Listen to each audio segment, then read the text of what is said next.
We are live. Ladies and gentlemen, welcome back. I'm joined again today with Dr. Hans Utter for part two of the show we started, what was that, week before last. We have a great show lined up. Hopefully things kick up. There it goes. Looks like the feed just started. But we're going to be talking or discussing dark cybernetics and ancient magic, reversing spiritual programming. And of course, I don't think Dr. Hans Utter needs any introduction. It's his 43rd time Whoa. on the show. Jesus, man. Yeah, huh? And of course, you're the most popular guest we've had, and it's always good to have you on, Hans. It's only your second time on this year, though, which that's kind of a record low for a year lately. And welcome everyone in the chat. It's good to have everybody here. Please try to keep it on topic. Of course, the channel was demonetized a few weeks ago, so we appreciate all of your support. Please visit Patreon as well as donating through the website, logosmedia.com. And you can also, there's a direct link to PayPal up there in the show description. And Hans, how can people contribute to you as well? I have a PayPal. It's hansutter@hotmail.com. And I just want to, just a brief note, I did say about the ebook. It's coming out at the end of this week. I have about 600 pages to condense into 100 pages. So, but I'm getting it done. Just been traveling a lot here, enjoying the summer as much as possible, which may not be that much compared to most people. I basically live like a monk, It's hardcore, man. So it's good, though, Well, the summer's been nice this year so far, at least here. It hasn't gotten too hot, which I'm thankful for, but it's not, it usually gets really hot in August, so. Yeah. No, that's, it's quite, well, we've actually had extreme heat and then lots of rain in between. I was just up in Virginia, in the hills of Virginia, which was it was okay. And the Blue Ridge Mountains, got back day before yesterday. And so, yeah, it's good, man. Summer is it should be a time to enjoy the fruits of your labor. You shouldn't even have to work. It's stress-free. But, it's hard, right? We're all programmed, except for me. No, probably I'm programmed as well. But no, even one of the things that I think has happened is that there's this constant motion. It's difficult to go to this space, right, of just being where you are and enjoying it, being centered. There's always so many different threads pulling us, and even our forms of entertainment like social media, things like that, they create such a pool, from ourselves, I think. And that's if you think about living up, I was where they filmed the Waltons. It turns out that one of the guys in the Waltons was a pedophile. That's too bad, but I was right there by the Waltons. And people may not know that show, but it was a like 80s or something like that. Yeah, it's like, hi, Billy. Good morning, Billy Bob, or something. But it's a pretty well-known show, and I was right up exactly there in that area. So I went to the post office. But it's some really beautiful houses, people living in it's a pretty rural environment, but it's quite nice. And that's kind of this mental space, that's a lot of time is missing. I mean, I don't know what the people are like that live there. I didn't really meet any of them, but it's one of those things that, we have the seasons, it's almost like we're being pulled away from this natural flow of life. And the natural grounding that just comes types like identity, right? This whole concept of self-esteem.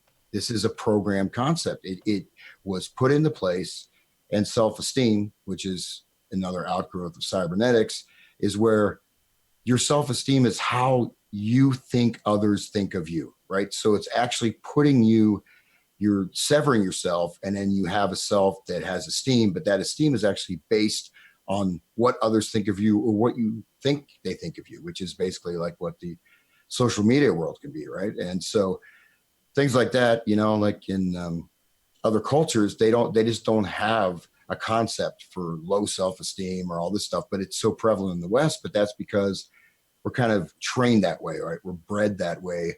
And those sort of true American men of the wilderness, out there in Montana, they're being kicked off their land. And, so they're not saying that's not there and you can't do it, but it takes a lot to kind of extract yourself from what's going on.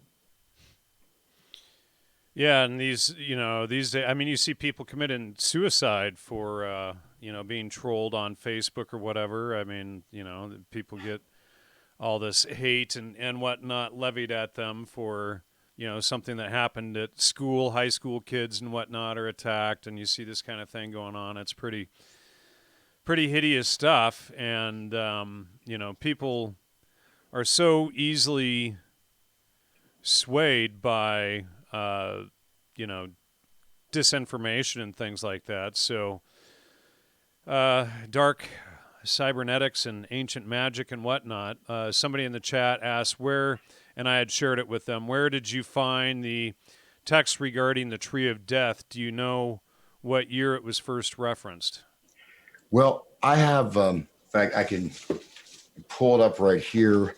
My initial reference here is, it's an English book. It's a translation of some of the most important books from the Zohar, with the original Chaldean also script.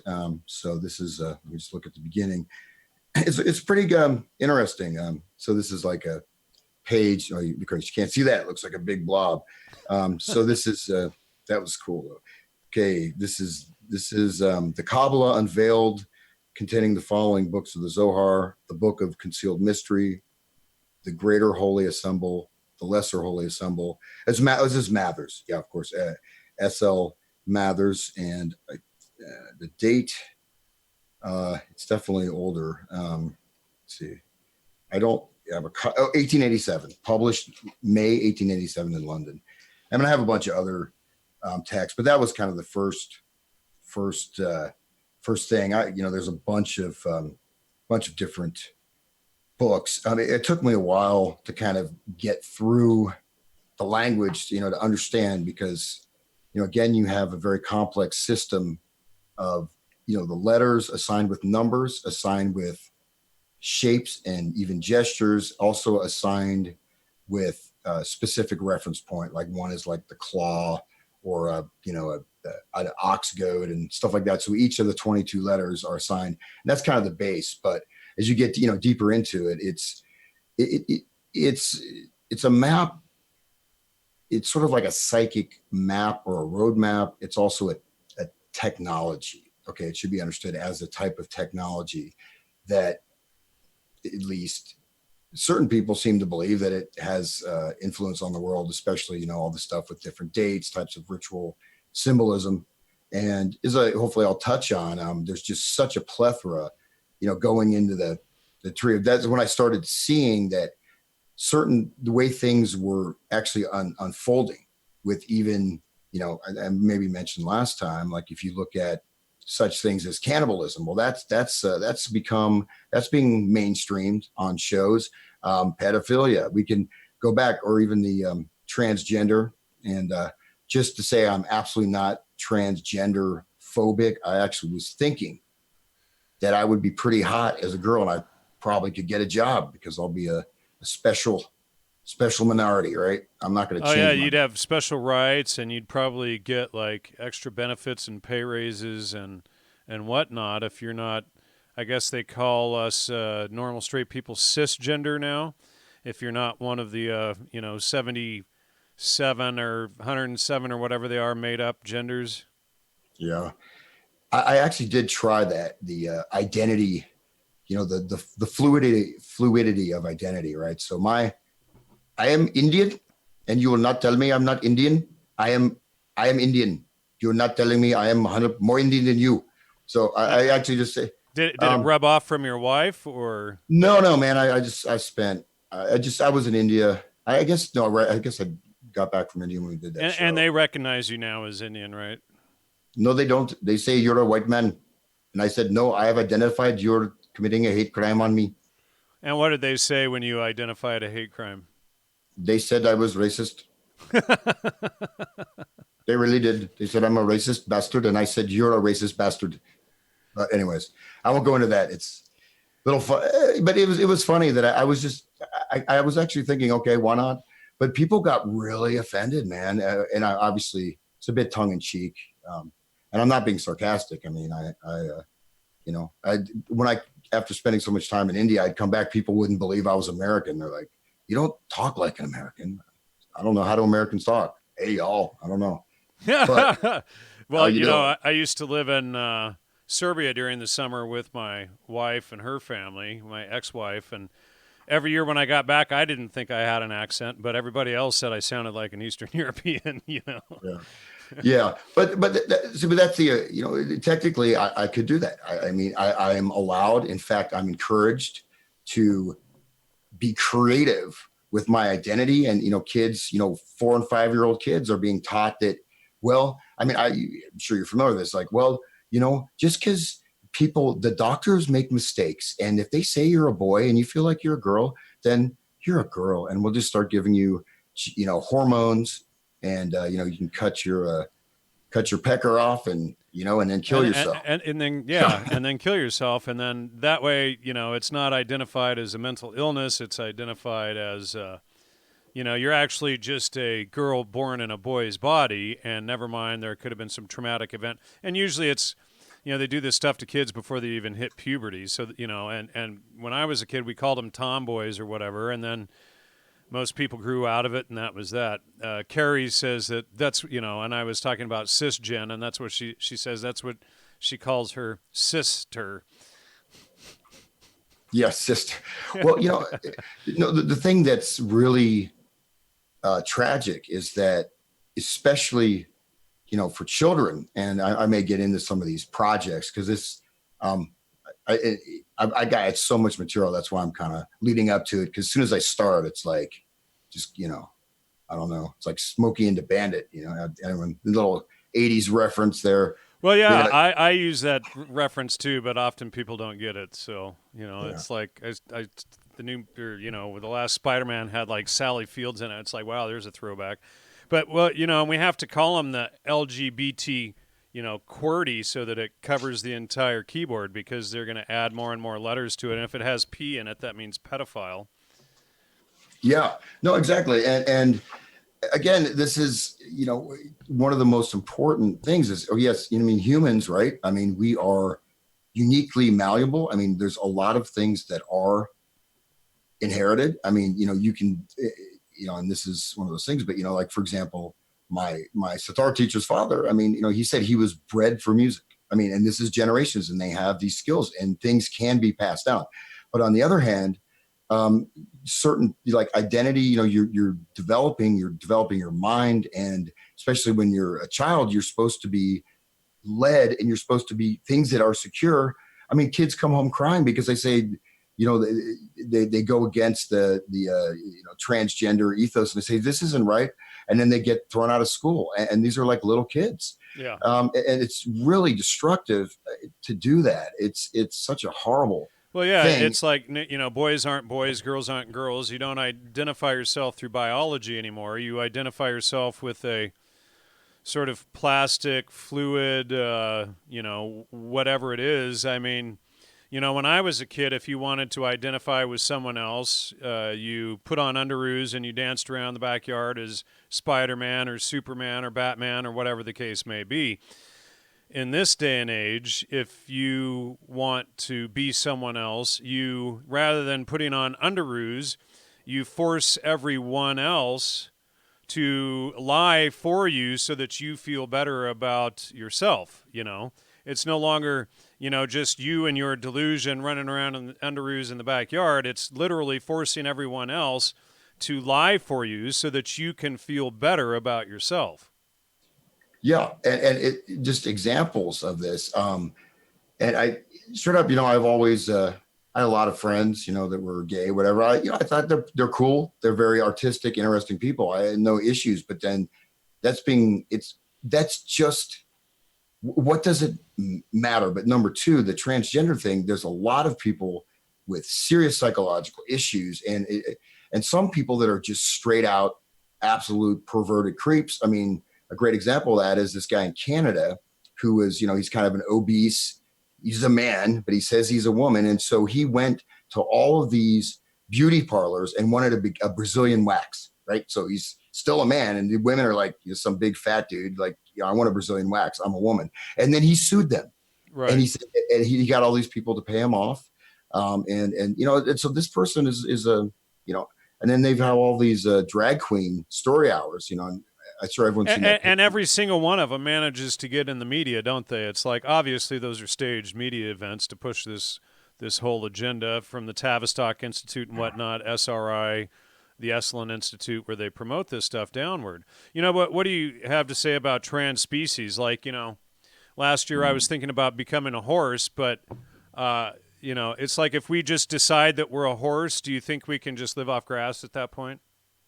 I know you can, Jan, because from Tamil Nadu, and I am born in India. So don't tell me, that this is the basic foundation, right, of being grounded. And that's what I open up with, is talking about, being able to enjoy the seasons, being able, just this, that natural state where you don't really need to do anything, right? I'm not saying you want to sit around, but this type of grounding, and it's just being stripped away. And this is like a human right. This is like, you can't have any type of freedom if you do not have a sense of yourself. And it's not a verbal intellectual sense, even though that could contribute to it. This is just, your being. And when you start tearing the psyche of children, and by the way, I'm sure everyone's seen the picture of the satanic drag queen, with Baphomet horns. Most of these drag queens turn out to be convicted pedophiles. And there was a recent protest, and they were the parents and mothers were violently attacked by Antifa as they were protesting it. Yeah, and of course, now we know that Antifa is being funded by the Huffington Post and some of these other, leftist news, left-hand path news organizations. Yeah. But I think this is the agenda, and they call themselves the anti-fascists when meanwhile they are the fascists. I mean, the Nazis were leftists. What was it? The German Nationalist Workers Party or whatever. NSDAP. Yeah. Or National Socialist Workers Party. So they were leftists, and then what they do is they try to pretend that the right, or the Christian right, who is more accepting, is actually who are the fascists and promoting all of this hate, when the whole thing was based on the left, and based on, like we did the show a couple weeks ago on this guy Baron von Sabatendorf and the Thule Society, and creating this whole leftist thing to pretends to be right, and it's a cover for Islam to break Western society. And but hey, if you expose that, Hans, you're gonna be a sellout. So Yeah. Well, just to get right on the track, because we actually didn't get off track, and this is one of the things that brought me into this line of research, is that actually the transgender is one part of one of the tree of death. This is one of the stages of the dissolution. And what's fascinating, if you look at that, you look at, it started with music, right? It started like Alice Cooper. We talked about Alice Cooper. So you see this stuff trickling in, and you see over now you look at what's going on. And so let me just dive in here. And just really quickly, like we exposed a few years ago, the big hair bands, right? I mean, that was like the 80s push for, transgender, and now they're just full on transgender. You don't have Sebastian Bach and these guys that look like girls, or, just, guys dressing with long flowing hair and tight clothes. Now they actually would go around and call themselves women. Yeah, somebody said Twisted Sister. Good call. Oh, I remember Twisted Sister. I mean, We're not. I Gonna was take. actually, Yeah, that was eighth grade. yeah. Well, I was. I think it was for me like seventh grade, sixth grade. David Bowie. There's another one for sure. Well, Yeah. well, I was actually out in LA. I was in Long Beach, and I got. I mean, I think the first album I bought was Judas Priest, and then next album was Twisted Sister, and I think I still have that vinyl with my paper out money. See, I had to work. My parents, they had money, but they made me work. Like Right. I was like a child laborer. I mean, seriously, I was like, working 3 jobs for I no think reason. I think all the kids were. I mean, I had my first paper out at like 11 or 12, and I was always working. Yeah, and that's why I hate work. That's why I don't have a job. That's why I play music now. But before I just dive in here, I just want to give another book, another reference. This is called Hebraic Literature Translations from the Talmud, Midrash and Kabbalah, Tudor Publishing, New York, 1936. So that's another source. And like I said, I'm not that stuff. I finally I understand it. I mean, but again, okay, here I go. So I'm not off track here and end up. I mean, I could just, kind of BS here the whole night and have fun. And I was actually kind of almost don't want to go into this because it's kind of heavy, but here we are. So let's do it. View slideshow. Okay. Where's my slideshow? I think you missed it. And make sure are you on the right window? You got two open there. It looks like. Yep. There we are. All right. So here we go. And so what I did is in order to kind of fit all this stuff together, I drew some graphs and stuff, and I converted that into word art, which actually I'm not a big fan of Microsoft Word art, so it's not perfect, but I'll go over this. I kind of want to show how things tie together. Each one of these points could be a larger thing. And so, but what's really fascinating is that all this stuff really congeals and comes together. And, whether or not, and I'm certainly not saying that, this is the roadmap, but if you look at everything, even how things are going, starting in certain areas, moving and transitioning, and actually what's happening with society as a whole, as it's transitioning to this final stage, it's right there. So this is just basically, if we look at this interrelationships, right, of ourselves in the world and the world in ourselves, and then sort of a larger system of meaning, history, culture, right? So by cultural events, I mean important things, not like the basket weaving festival, transgender basket weaving festival or something, but like assassination of JFK, the Declaration of Independence, or, even, something like that, right? Things that serve as a rooting of a culture, a race, a society. And then we have symbols. This is a symbolic nature, right, of our understanding of how we experience the world.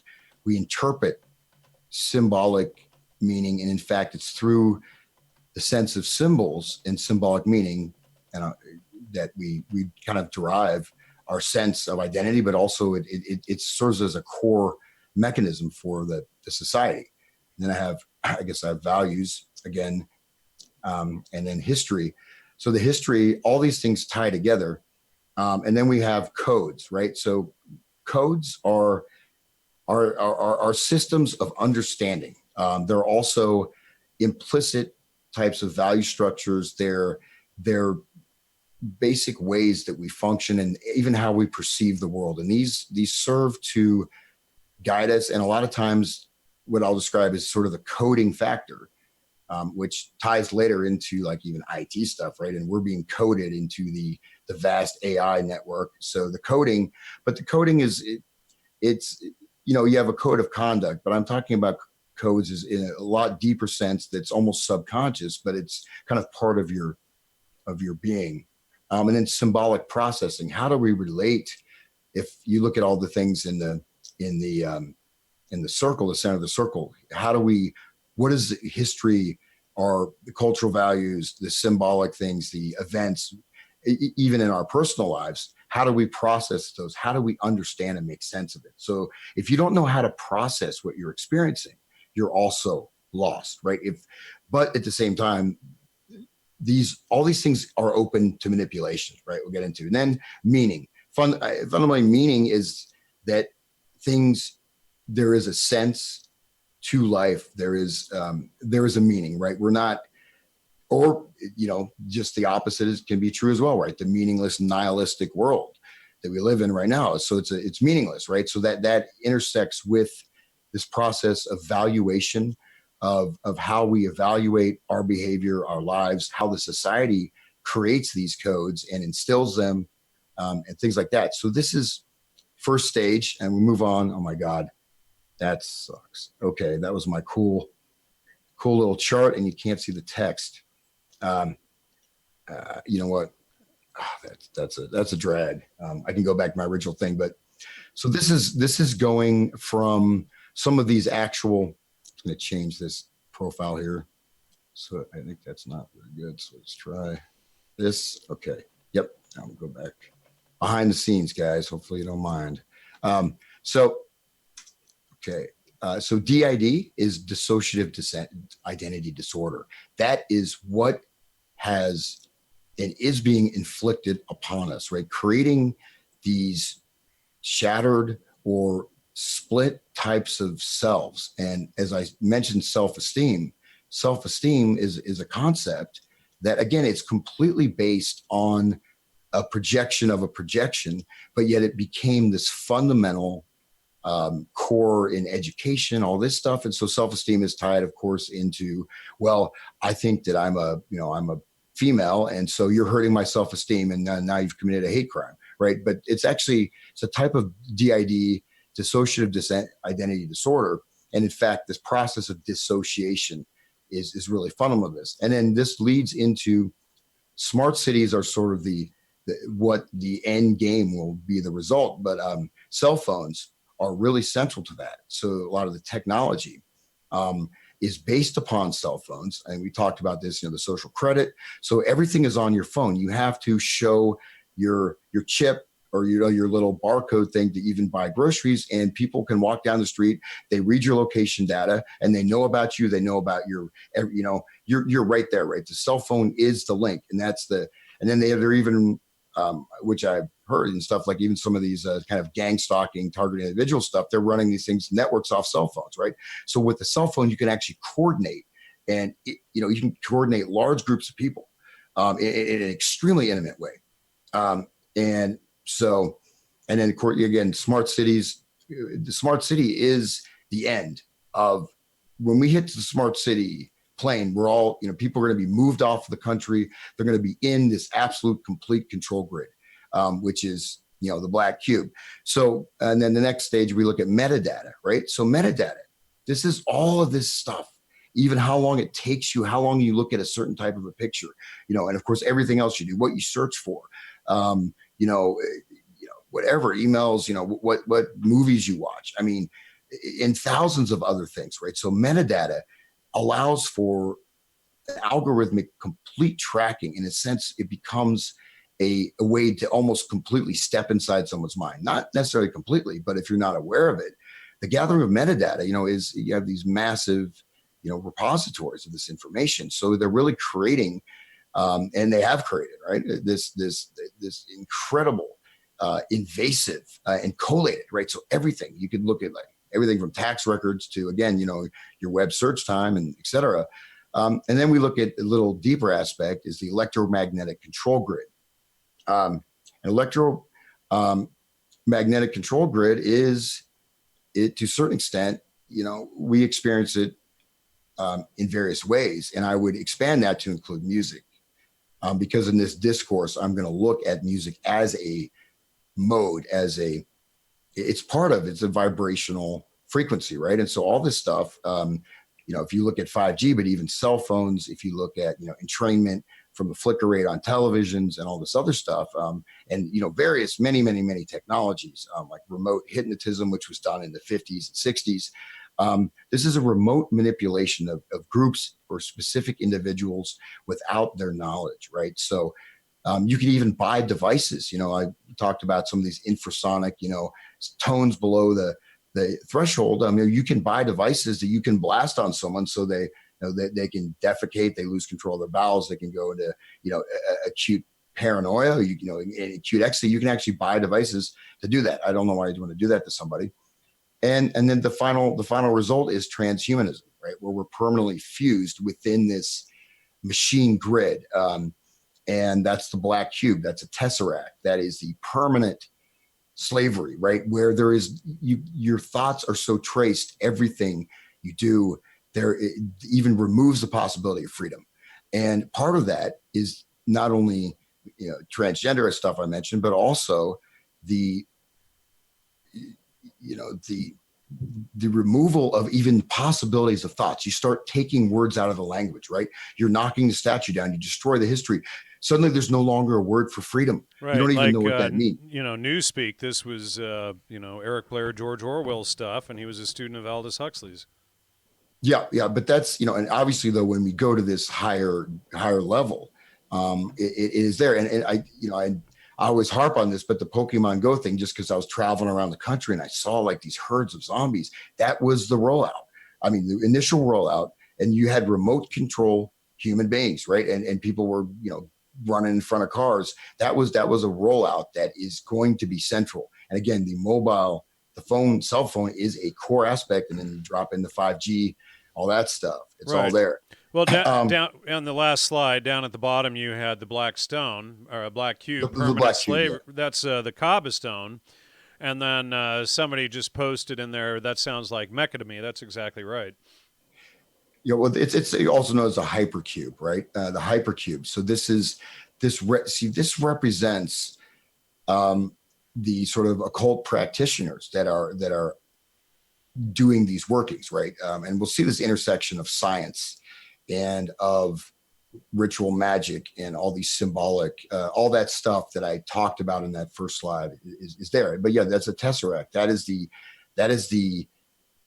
permanent, but it's not a physical prison. It is a prison of whoever's not in that elite level, in a permanent state of slavery where you can't even access these things. These things are going to be like bred out. Okay. Anyways, move on.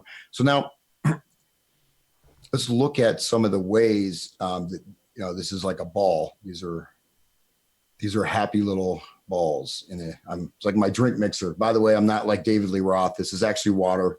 It's not Jack Daniels. Riesling. That's kind of metrosexual, but it's actually water, in case anyone thinks I'm like a drunkard. Somebody invited me to a Van Halen and Def Leppard concert earlier this week. I didn't go, but I thought it was pretty funny.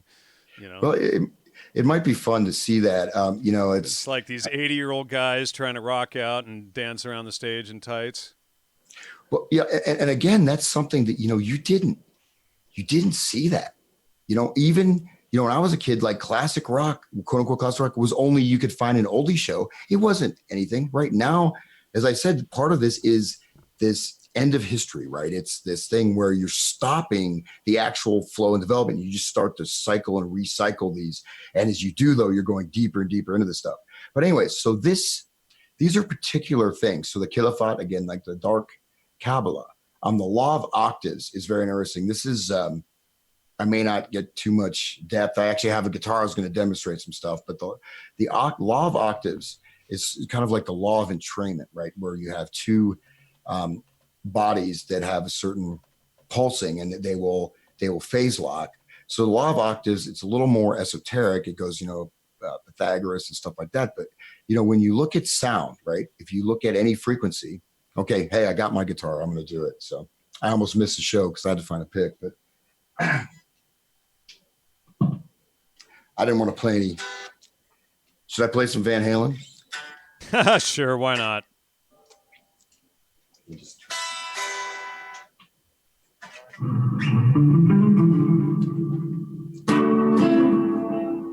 I hate these amps. It's a good amp. Anyways, so if we take a particular frequency, right? So in this case, it's probably tuned to 440. Here's my A, right? And in that frequency, when you go a certain distance, right?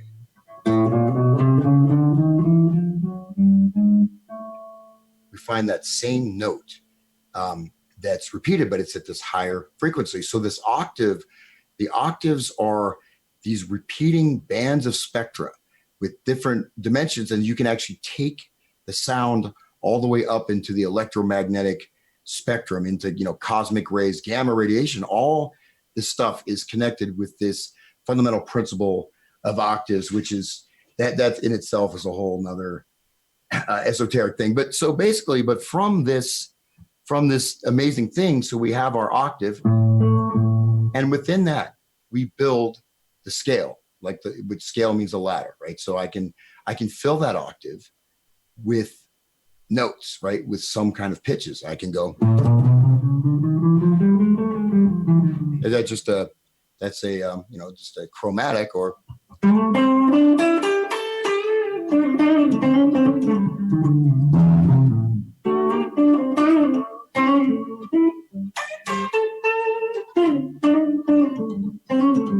I filled it the blues scale, right? So that's what I'm putting in there. Or I could play some.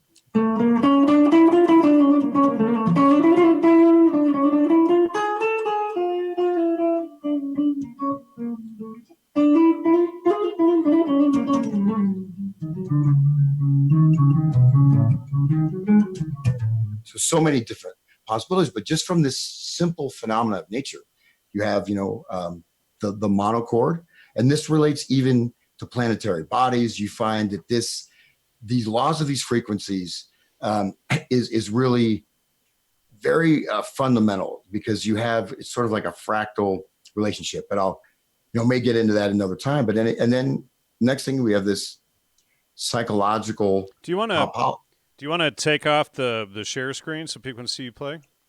Oh, sure. Oh, yeah. I didn't realize you can. Okay, just like some sound. I could just be playing could just be. I could just have some. Okay, I could just be faking it, right? I'm like pressing a button. Oh yeah, yeah. Well, you're not a real musician.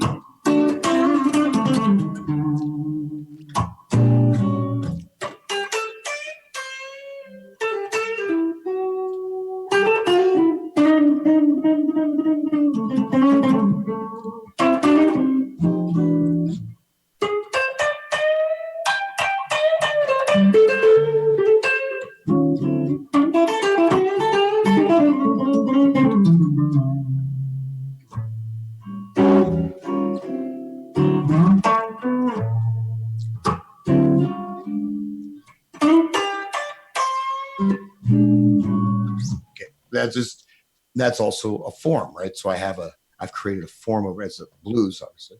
I'll just sit here and do that, man. Forget the Kabbalah and the Khilafat. But so it seems very simple, right? But this is a window into the very nature of the universe, right? The fundamental vibratory nature of everything, right? We ourselves exist in electromagnetic frequencies. We have different emotions. These emotions are, okay, let me turn this off. Emotions are types of vibrations, right? These are, they are literally our vibrations, right? The resonances, all of our organs, all this stuff from our cellular level, from our DNA to our heartbeat, everything, is connected with these types of patterns. And fundamentally, it does come down to the principles of vibration. That's why, music becomes, even though it's a bit invisible in terms of its effect, and, unless it's a more conscious society, like, for example, that's a song form. That song form is a model for how I'm organizing space and time, how I can experience it, right? It creates a journey, but it's also, as you limit even the musical expression, you start to limit the perception of the possible, even the perception of what choices you can make. And then you start creating these very limited types of things. But anybody's interested, it's a little bit of a far out book, but it's called Cosmic Secrets. You go through all the different notes, and it goes through all the different frequencies. And I don't know if you can see these pages, probably not, right? So there's all kinds of mathematics and all this stuff in there, but I'll just leave that there. But there is science behind it. And one thing that should be stressed is that the rational, the move, from, into this rationality, this sort of denial of a higher dimension to life, or a spirit, or whatever, that was done, in the you say the Enlightenment, Renaissance. Most of these people were occultists. So you're taking away that aspect from the general public, and yet they're deeply going into this stuff. And that's where we get into like ritual science, ritual magic, things like that. And feel free to jump in there, Jan, if you want to. Or Oh, I'm good. We're just watching some of the. I'm just reading some of the comments in the chat, is all. okay, what are they saying? Oh, we just had some of the paid GDL shills show up trying to spread lies. Anything that they don't agree with that challenges their limited cognizance. Anybody they just call the Jew. Hmm.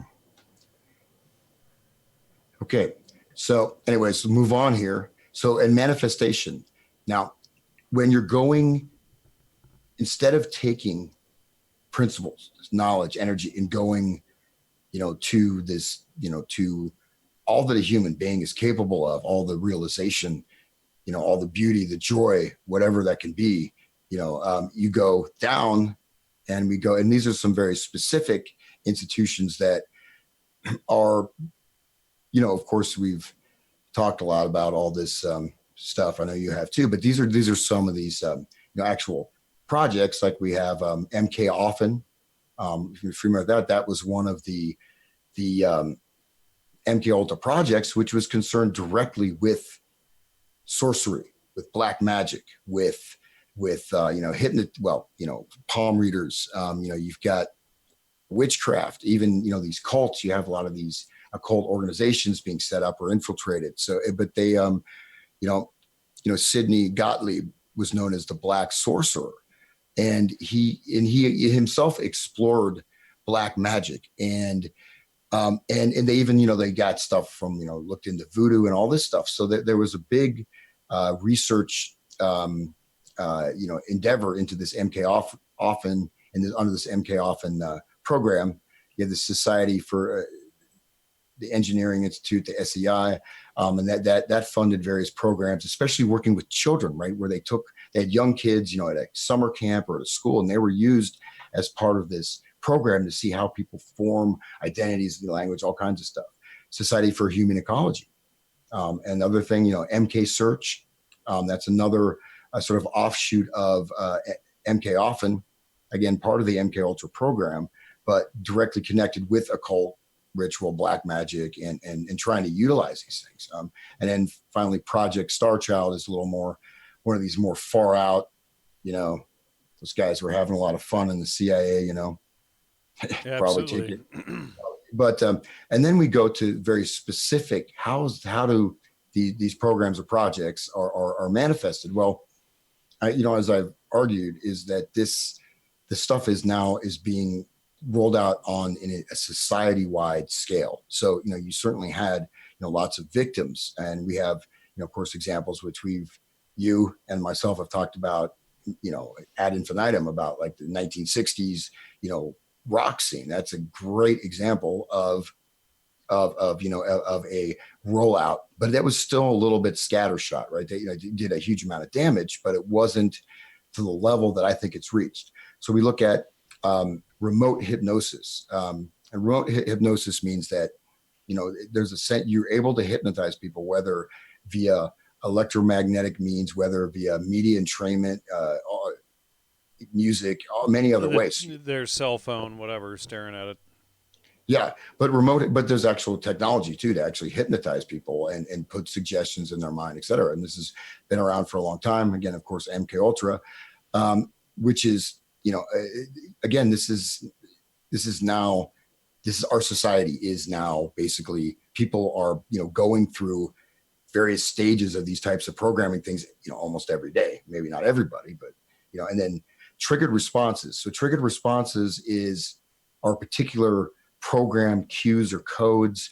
They are, they can be habitual types of robotic responses. They can also be, set in motion behavioral patterns, cognitive patterns.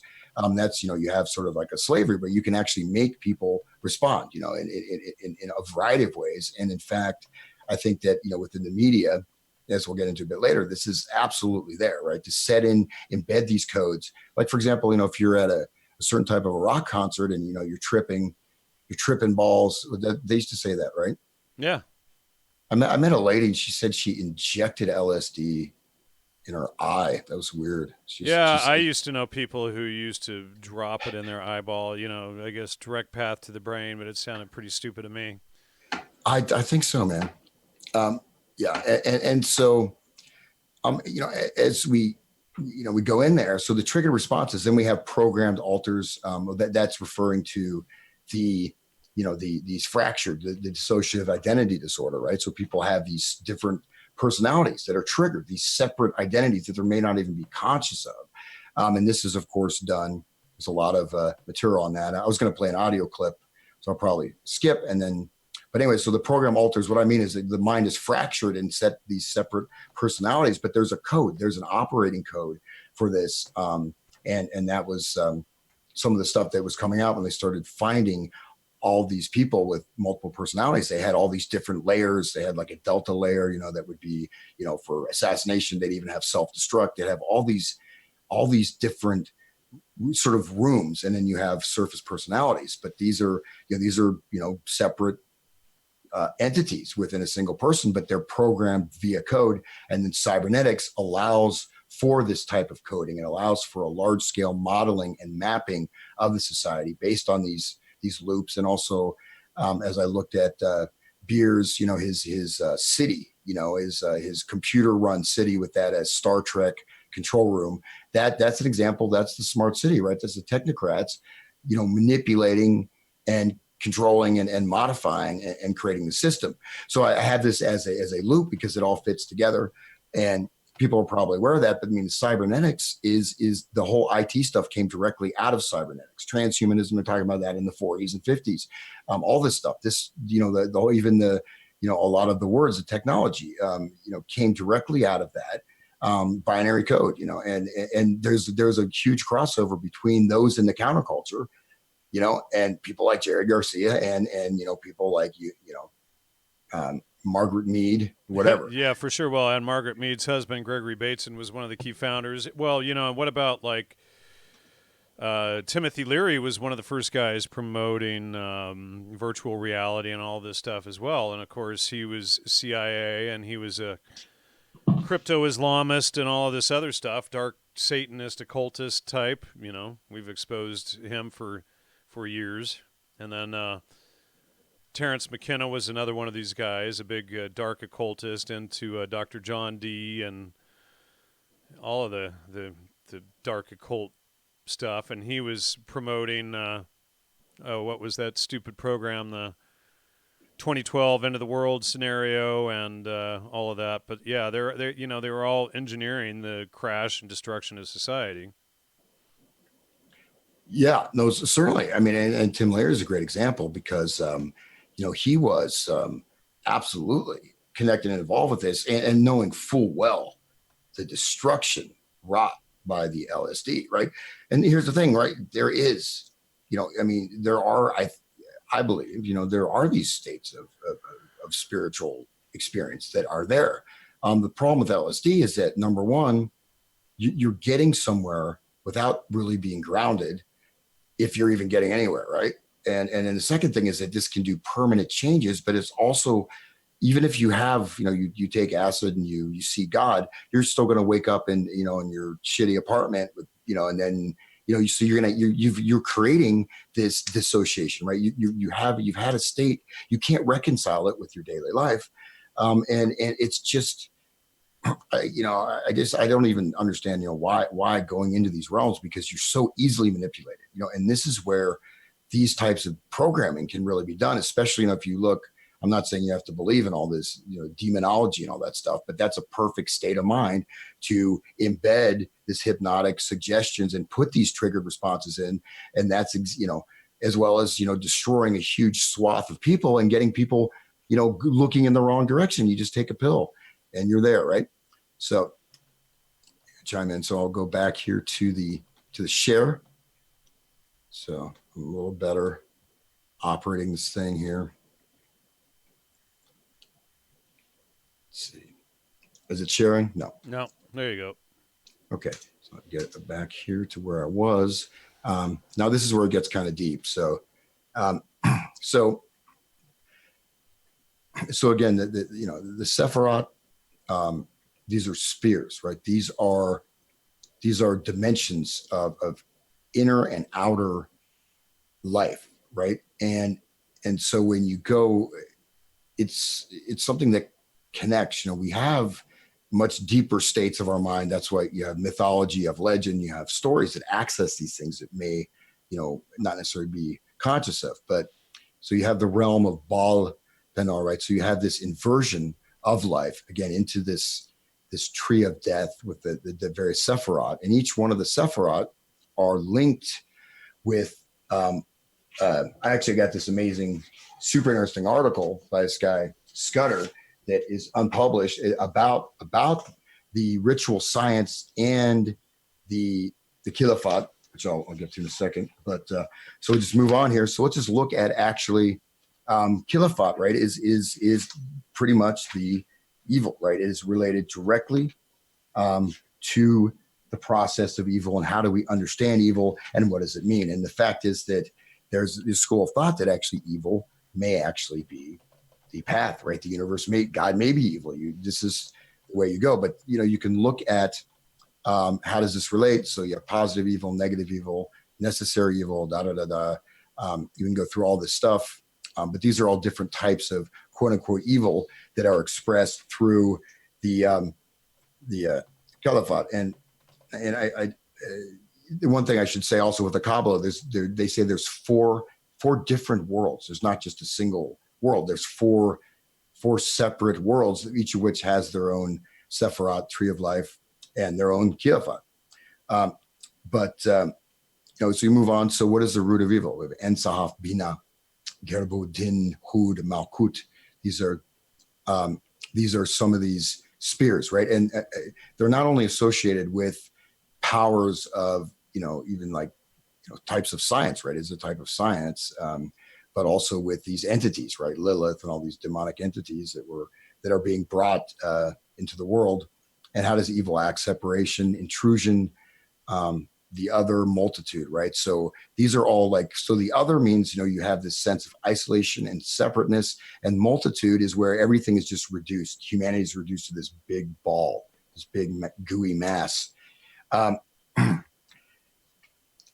So Kabbalah is a tree of life. Shadow does not manifest any divine attributes. The opposite of all the four manifested cosmic systems of worlds within the Sephiroth and the Zokilafat is they're the fallen Sephiroth. These are these spears that have fallen down into darkness, but essentially this world is, at least those that believe, the occult practitioners believe that this world is ruled.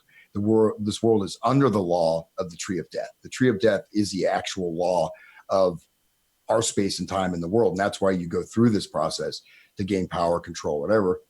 So this guy named Israeli Regarde. I just like that picture of him, so I put that up there. And he was an occultist and stuff like that. But he described the spears in the tree of death, evil demons of matter and shells of the dead. And I think this is actually somebody though that was practicing this. He wasn't against it. He's just describing what it was. Another guy. Oops. Oh no, his face is in the way. That sucks. So that's Aleister Crowley. I can see. What do you think? What is the psychological makeup of someone who studies all of this dark occult and then uses it to attack the masses? You know, Satanism. What do you think is the underlying mental makeup of someone who does that? Well, there's a couple of things. Number one is that there's access to tremendous power, manipulation, pleasure, right? And there's also, you know, depending on the belief system, is that you could, as I mentioned, you could say that actually the universe itself is evil, and the illusion is that there is goodness, right? And so this is the reality of evil, and it's you know, there's like for example, Aleister Crowley. I mean, that guy. That's one thing I don't understand the way people idolize him. I mean, he was just such a despicable, evil human being. You know, Well, I and mean, he would wear that statement with a badge of honor too. You know.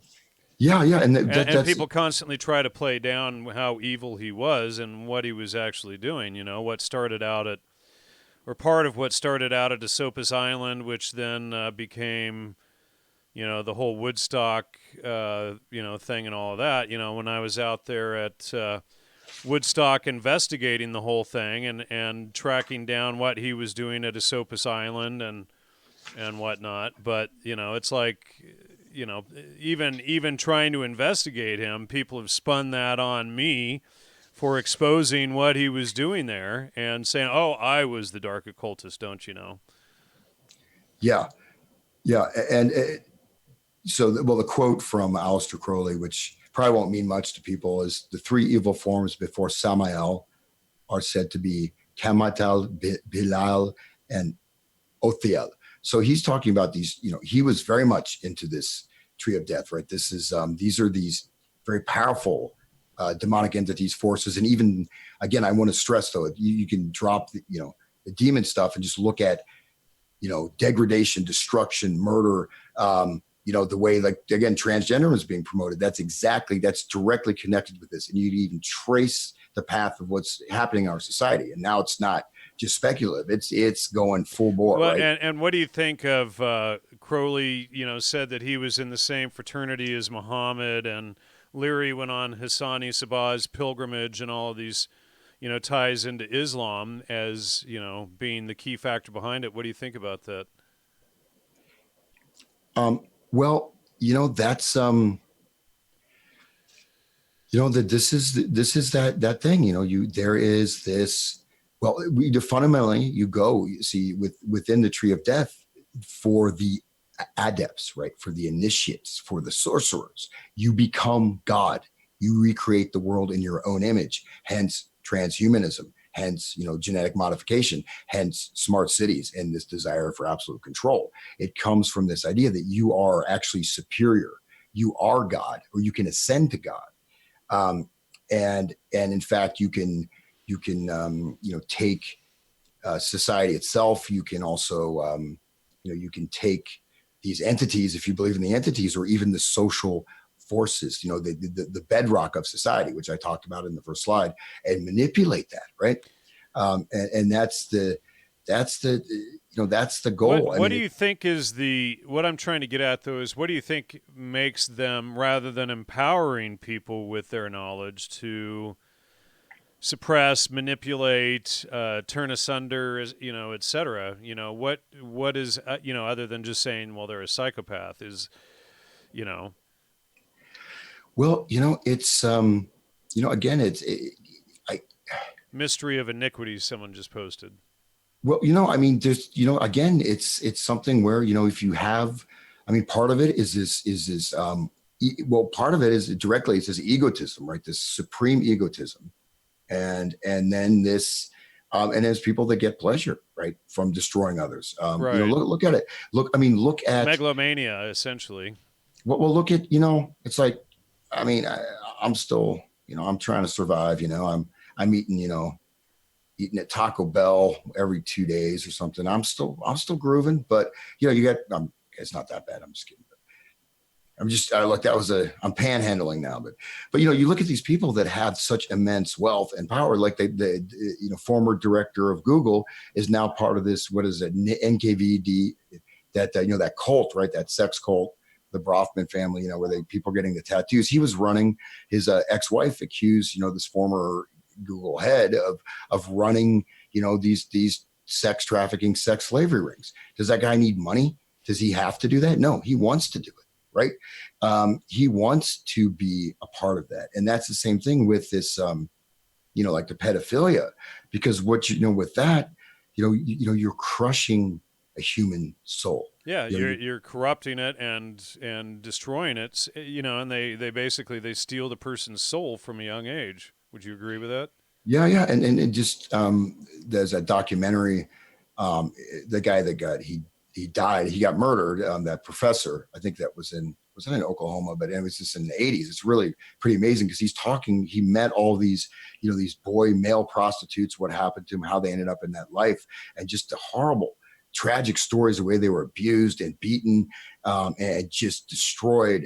It just, it was just amazing. And he, like I said, he ended up, he had, someone try to shoot him in his home, this, professor. And then he supposedly, he shot himself in the head 3 times, one of those things. And you just see this, with a shotgun. No. yeah, I think it actually was, but Three times, right?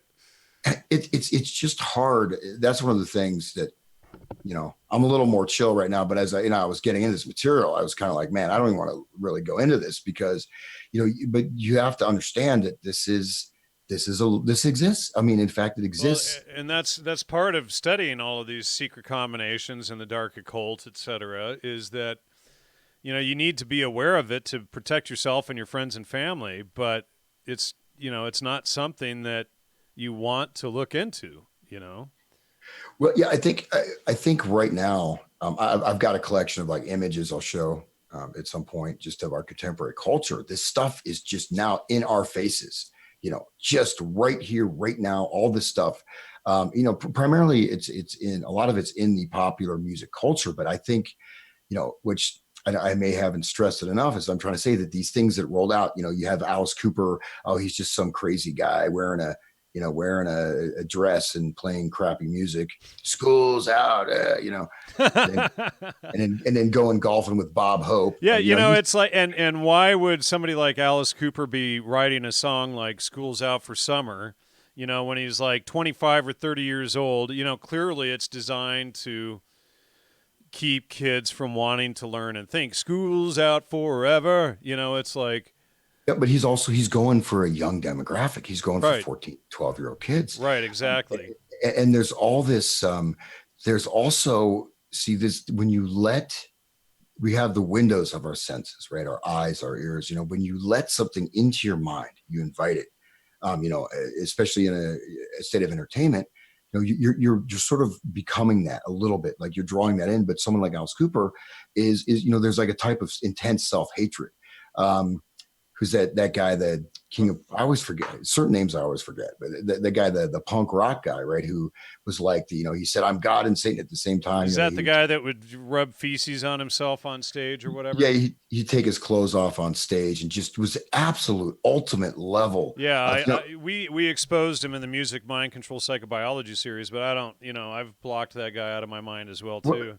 But that's what, see, that guy is like somebody who's not, he has no power, but that's exactly what they want for all of us, that degradation. And that, because there's a type of self-hatred that's put in there, but then that's a lot of times people are unconscious of that. It's directed outward anyways. I was just trying to find him in the database. I don't know if I put him in here, but wasn't he, I don't know, William Burroughs was behind a lot of that stuff too. So yeah, and you see these artists though, these look like Andy Warhol, the Factory. I mean, that's another example. The thing was, and you probably skipped this phase because you're a honorable young man, but you look at these people, like Sid Vicious. Oh, that's so cool, man. He's sticking safety pins in his cheeks, and he died and took a heroin overdose, or that guy killed his girlfriend and all this stuff, and like that punk rock guy I think his name was actually Jesus. The original was his first name. I think that guy though, the story was, I mean, he was a normal guy. And then his older brother and a couple of their friends decided to, as a joke, to dose him, right? Give him a nice strong dose of LSD when he was like 16. And that's what he became from that. Right. But just, I mean, but this people being placed, there's some kind of an artist, there's a great artist. Right. And even this concept that, even in the arts, there was a different concept of the artist as someone who's fully integrated, who not, may have, proclivities and do certain things, but, the idea is the artist is kind of a bridge between, the divine world and the human world. Right. And in a certain way bearing gifts. And so the artist would be, you look at someone like Tolstoy or something, they're really like an exemplar of the highest level of human potential. And these people promoted as artists, they're all these self-destructive, idiots, even if they have some artistic talent. I mean, look at that guy, the graffiti artist that was promoted by Warhol. He died at like 20 something, but these people are like, oh, it was so great, put on a pedestal. But this is the whole thing, that art itself, because people that are trying to escape from this, they're looking for something, and they see Right. this, and Well, this and is it becomes an outlet for causing the biggest reaction rather than creating the best piece of art possible. It's not about the quality of the art. It's like this Chinese woman a few years back menstruating on a piece of canvas in public and calling that art. It's just about the reaction. It's not about creating anything of quality or value.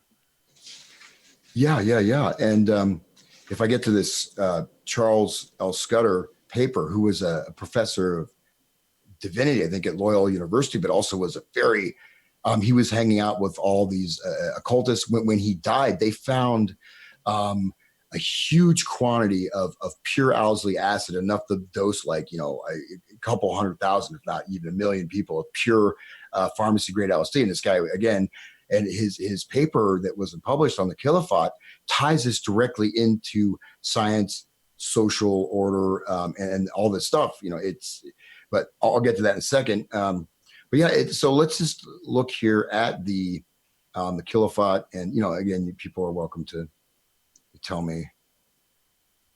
They can lower my self-esteem, tell me I suck, and I'll have to go and become a crazed punk rocker.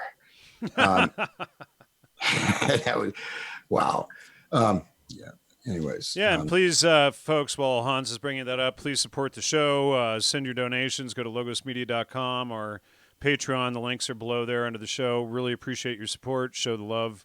Go ahead, Hans. Oh, and send your donations to hansutter@hotmail.com as well. Great. Yeah. So now we're going to go into some of the spears, right? The shells of the Kilophot.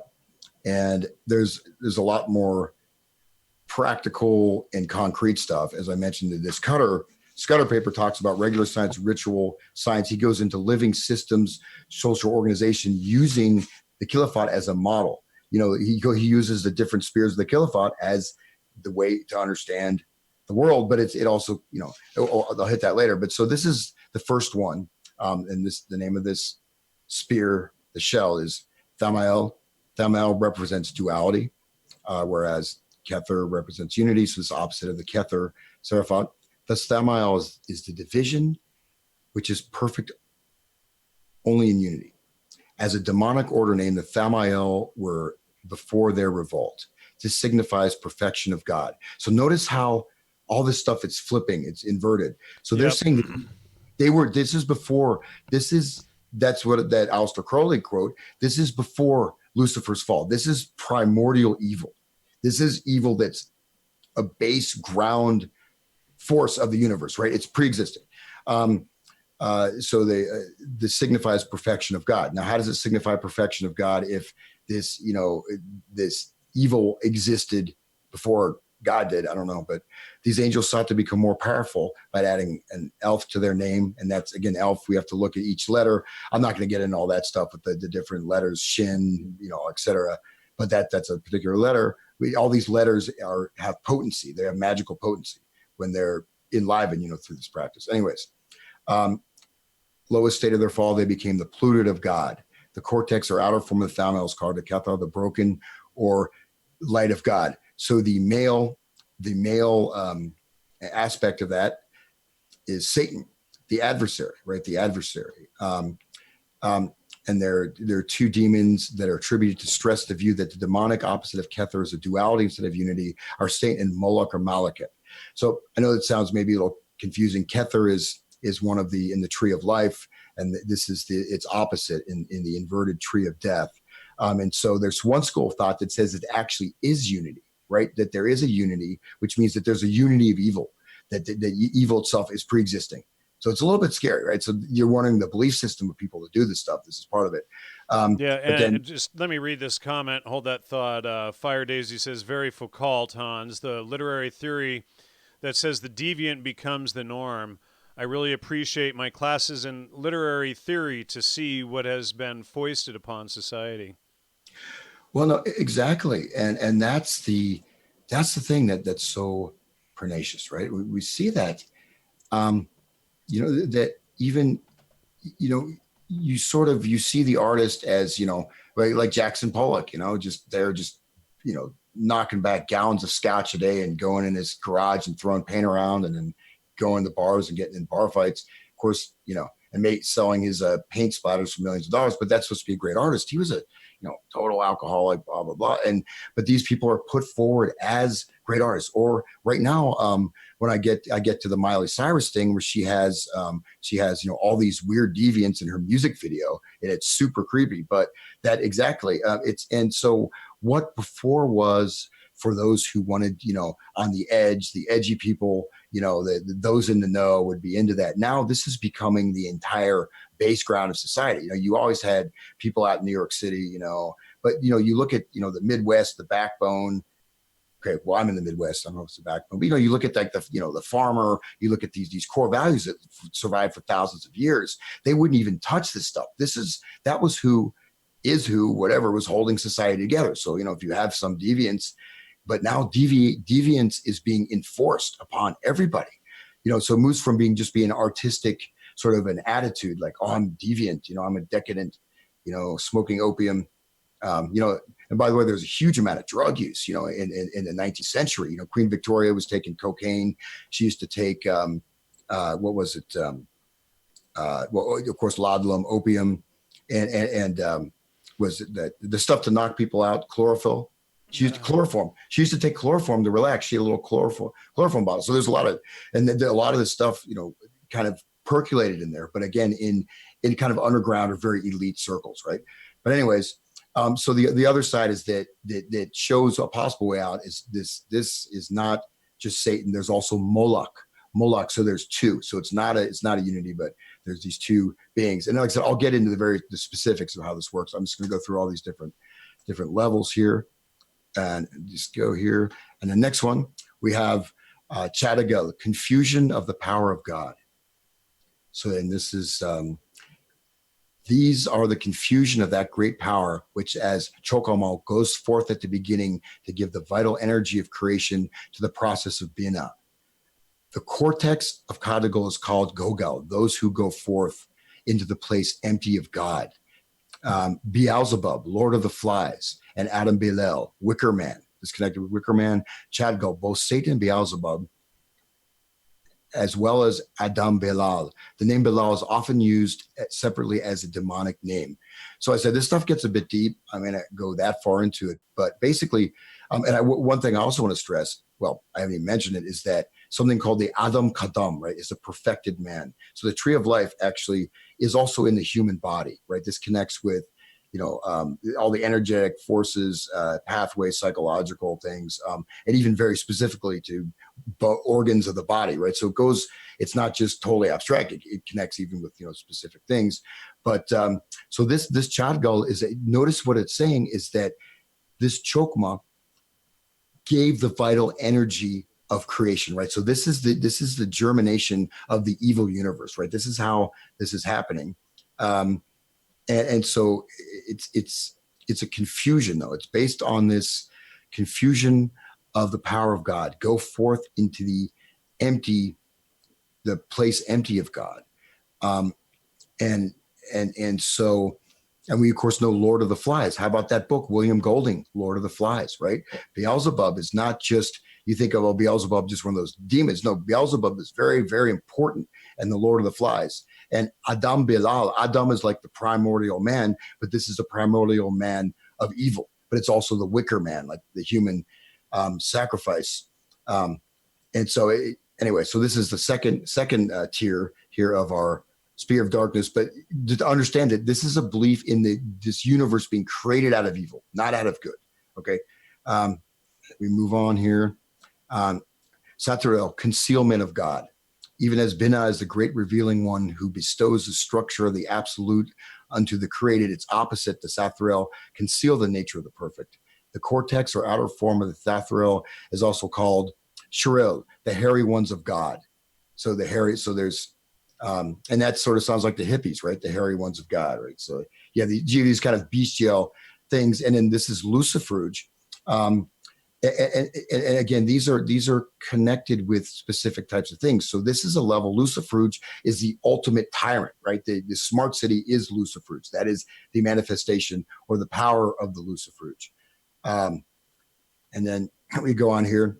The Gamacho devours.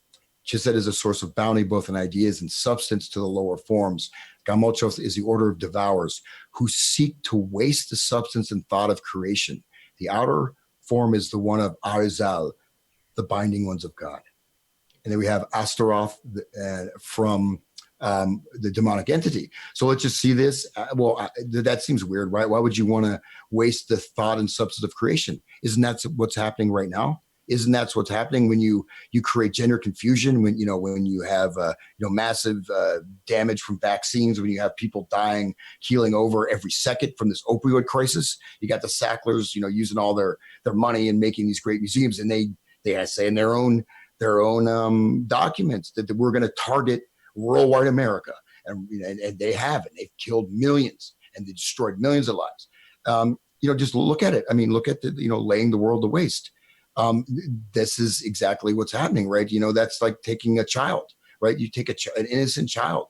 What's more beautiful than a child, right? The purity of a child and that time that's so unique, especially, when you're a child, it seems like it lasts forever. Of course, when you grow up, it's just such a unique, beautiful, yet fragile part of life to destroy, to lay waste to the form and thought of creation.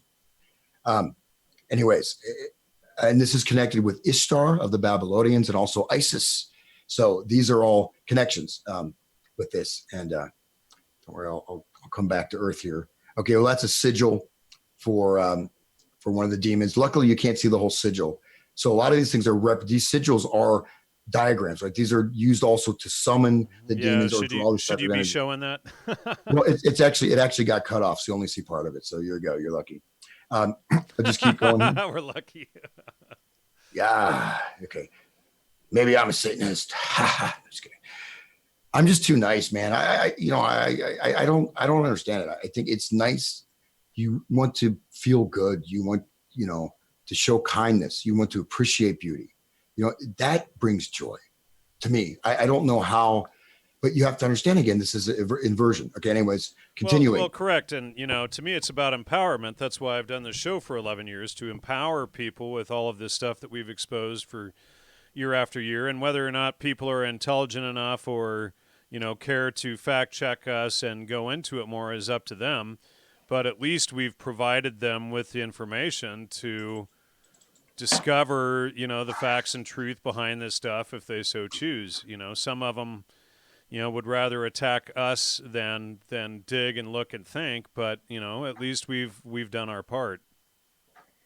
Yeah. And again, this is, I know this is a huge, or potentially a huge amount of information, but I just want to at least expose people, because this is the thinking, as you were saying, when you asked me that question, which was very, say, germane. That's a great word, right? Germane. I love that word. Yeah, but, sure.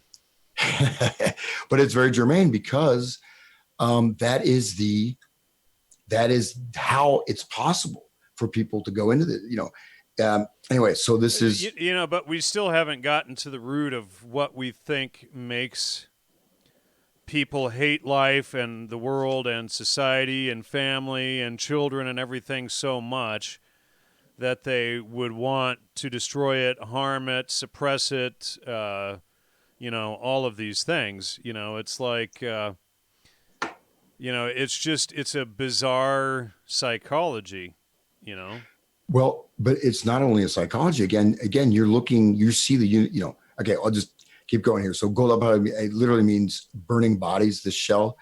Geroba, so this is like, again, we have the name of this, the first line is the name of the shell, and then you have a male and female form. There's like positive and negative associated with it. But anyways, Goroba is going forth in power to rule in righteousness in an upright manner. So that's the tree of life.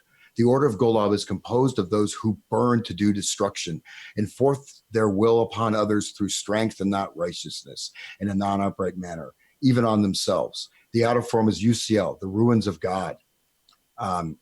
Okay, and then Asmodeus. So we have, and Samael. The Asmodeus, the destroying god, or Samael, the black. as associated with this. So again, this is instead of ruling in righteousness, this is ruling in destruction. And then Asmodeus, this name is half Hebrew and half Latin. Asmodeus is often mentioned in the literature of demonology. This name can also be translated as the one adorned with fire, whom they call Samael the Black. And by the way, all this stuff is in music videos, the real deep stuff. I mean, this is being blasted down our throats now. It's not like I'm not just pulling. I wasn't just doing bongs and just came up with this. I was just being silly, trying to break the humor. That no one laughed. Okay, so and this is next one is Thergion, those who bellow grief and tears. So Tephrith, that's from the Tree of Life, is the place of great beauty and rejoicing. The Thergion build ugliness and groan about it. The cortex of Thergion is called Zomal, the revolt of God. So look at this. They build ugliness. Look at our cities. Look at this is related to, of course, the construction, to architecture, to our spaces, to all this stuff, and even you could say our artistic expression. And then they groan. I guess they groan. That's like maybe it's a suffering artist like Andy Warhol. I guess Andy Warhol. He was too crappy of an artist to ever suffer. But I mean, that's part of the artistic expression. If you make this destructive art, right? Yeah, Like the irony with Andy Warhol is he had a collection of classical art while he promoted, Campbell's soup cans and crap. And that's and then you have the fruition of you could say 50,000 years of painting, right? That was coming up in 19th century. You got like the pre-Raphaelite artists, you got the greatest level of that art that has ever been. And then you push this destructive art, you got Picasso, he can just throw that crap out. I mean, I paint, I'm not saying I'm okay. By the way, I have soul paintings, but I don't, I try my best. I think they're pretty good. I like doing it, but you see people, that like, they have this art that's deliberately creating ugliness. It's disturbing the mind. Look at again the music. Look at this stuff, black metal, or look at again this disordering. Look at all the sculptures, man. If you look the cities, you used to have these beautiful sculptures, and now all the places you got like Henry Moore's like this decapitated thing with no head, and so you're creating ugliness. It's like the punk rocker, you're creating ugliness, and then you groan about it. But it's revolt. Okay, revolt of God.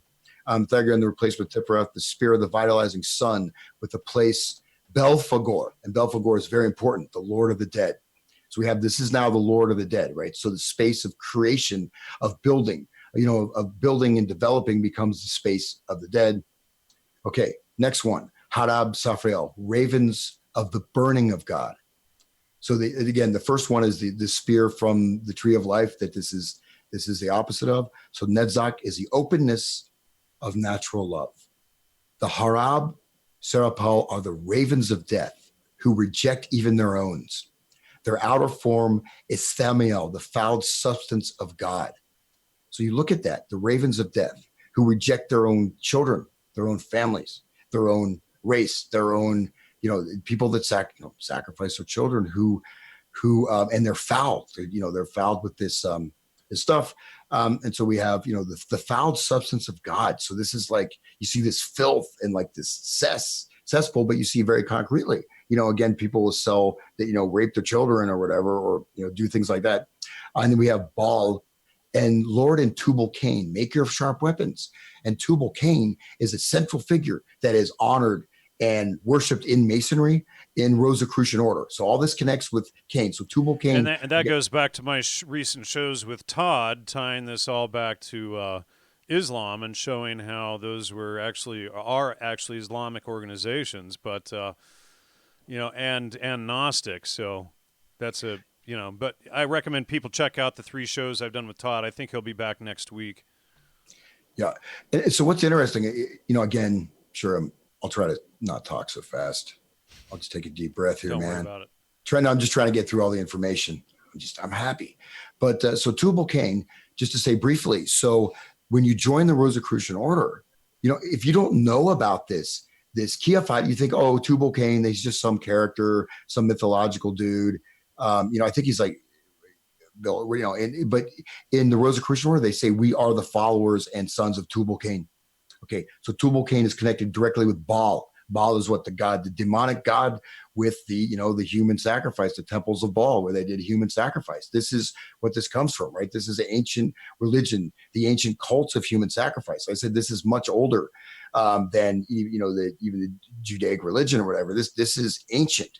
This is the Chaldeans, and even before that. These are again these cults based on human sacrifice, and Tubal Cain to this day is honored and worshipped in masonry and all these other things. And you're a Mason, then do people, even the Masons, even know and let they hit the 33rd degree what Tubal Cain actually is?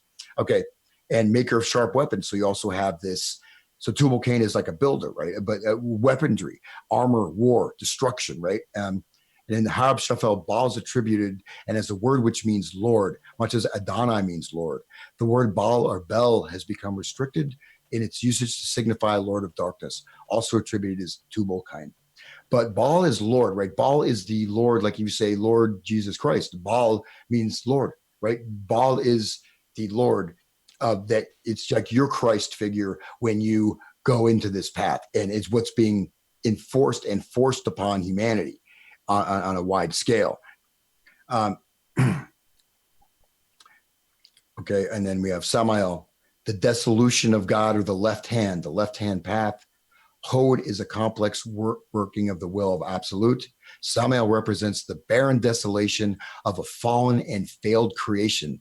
The outer form is Thaniel, the filthy wailing ones of God. That's pretty heavy, but you see this creation is barren and desolate, right? This is the opposite. And this is connected with Adromelech, powerful king. So, but this is also, you can get worldly powers, right? By, people, most of the material I was able to get on this stuff is coming from practicing dark occultists that are trying to work with these energies, that are worshiping them, that they want to get. Say, if you want to get political office, you would follow Samael, right? And look at what they're building. What are they doing? They're destroying the world. You're bombing these countries to destroying traditional. Okay, anyways, it's the Samael. Adromelech is attributed. This name is found in 4th Kings. And the men of Babylon made Succobeneth, and the men of Cuth made Negril, and the men of Hamath made Ashima, and the Avites made Nibhaz and Tarak, and the Sephirites burnt their children in the fire to Adramelech and Amalek. Okay, and that's in the Bible, and that's what is happening. Bohemian Grove, the pedophile. That's what Pizzagate is. So that's what I'm saying is these things are being manifested and they're being normalized. And then I'll stop this second if you want to dive in or you have any comments. While you were talking, I'm just reading the comments. There's some pretty confused people in there. They're not getting it. They don't read the books themselves, so they think it's all just, mythology, or there's nothing to learn in them. I mean, one thing I need to make clear is that if you really want to understand, and this might sound crazy to those of you who haven't done it, but if you really want to understand a lot of what's going on in the world today, reading the Bible is absolutely essential, because it actually does lay all of this stuff out, and it's going to explain things in a way that you can understand it. And this is why they don't want people reading it. It's not just old stupid mythology or, books for ignorant people and you're smarter than everyone else who's ever read it because you didn't read it type of thing. Ignorance is bliss. You actually need to sit down and read it. And, I recommend reading the Quran. We've shown over and over in the series with Lloyd that the Quran itself, just alone, that one book deals 51% with killing non-believers, killing the kafir, the Christians, etc. And, the occult basis behind it, and the Kaaba stone, the black stone, the black rock that they worship at Mecca. And so people need to understand these things. You have the story of Hagar and Ishmael, and she says to, was it Sarah or Abraham, that Ishmael's offspring are going to be the cause of whatever against Abraham's children for eternity, which is what Islam is. And you have to read these books to understand what it means. Matt is saying, I don't see how the Bible can be true when it contradicts. He's obviously never read it. He's constantly regurgitating things that other people have told him. There's the Old Testament, there's the New Testament. The Old Testament is the Old Covenant, the New Testament is the New Covenant. They're separate books, and you have to understand them as such, but people need to read them for themselves rather than repeating every stupid lie that they've ever heard about them. Yeah. So, Yeah. sit down and study. That's the smartest thing you can do.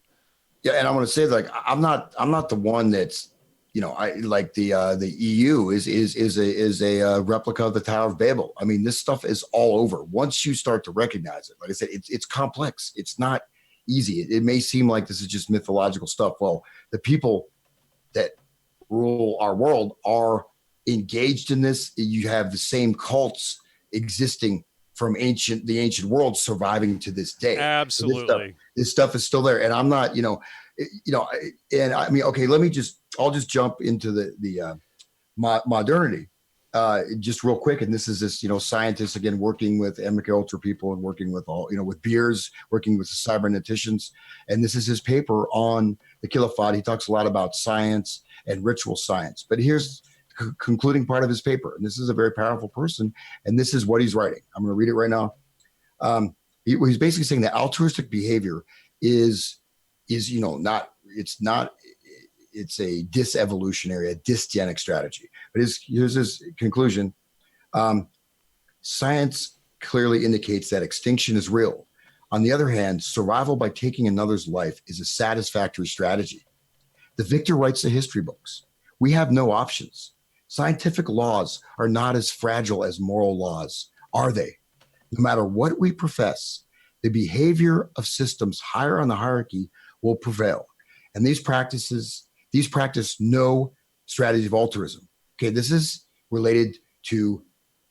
again, somebody connected, high-level professor connected with people in, Macy conferences. And he's talking about, this is a policy document saying there's no altruism, and okay, someone will strike quickly and secretly to avoid retaliation. Someone, hopefully us, will act swiftly to exterminate most of mankind. Saying right there, okay, this actual paper, he's saying right there, some of us, mostly us, will act swiftly to exterminate most of mankind. The paper is called the Kilophot. He ties in the Kilophot to all types of social order, etc. Which, I get to. That's a pretty big statement. I'll just read that again. Someone, hopefully us, will act swiftly to exterminate most of mankind. It can be done. Science has given us the power, shown us the way, and provided us with the justification. So right here, you see. So I'm not, again, I didn't pull this out of my rear end. These are this is the architects of.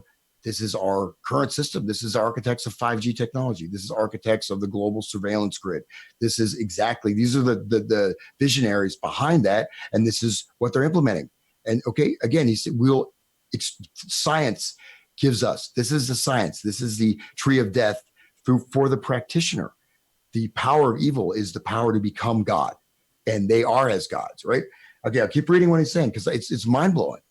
I mean, this is a famous scientist, professor writing this. Okay, someone, hopefully us, will act swiftly to exterminate most of mankind. It can be done. Science has given us the power, shown us the way, and provided us justification.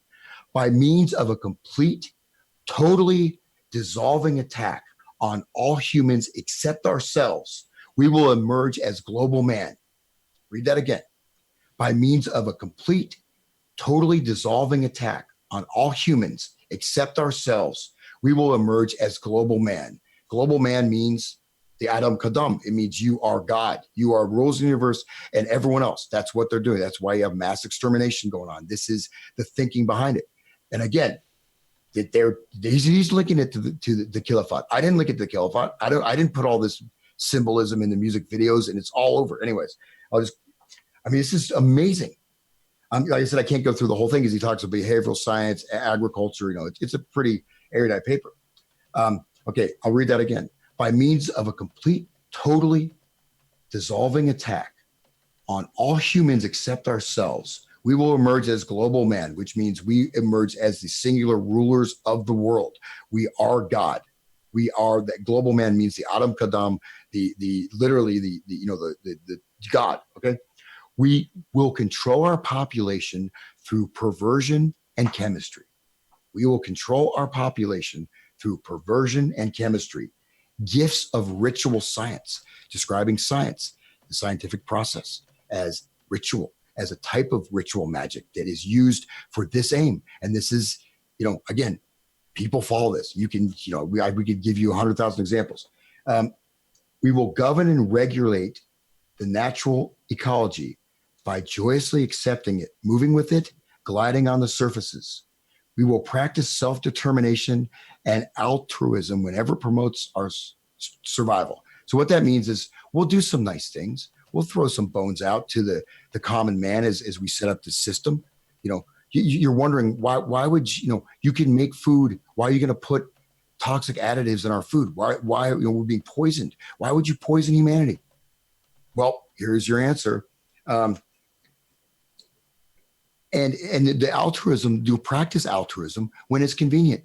We'll act like we care, and of course all the language of the stuff is always couched in this type of altruistic thing. And this is a whole guilt thing, right? You got the white guilt, you got all these types of guilt. We're so bad. Okay, we have to, I have to go cut my balls off because I'm such a bad white man, and I have to, let these people pummel me, and they're raping and tearing away the land that my ancestors built, because one of my ancestors signed the Declaration of Independence. So I feel a little strongly about when I see what's happening. Anyways, okay, and anyone whose behavior is contrary or malignant, we will kill. Straight up. How is a dyadic or a higher order feedback relation to be studied or divided in regard to behavior? So again, this is basically an internal document from the Mesa conferences. They don't, this stuff is written in code. This is without the code. How is a dyadic or a higher order feedback relationship to be studied or divided in regards to behavior? That means the feedback systems, again, this is setting up these control loops to essentially mechanize the entire society, to mechanize human beings, to create this.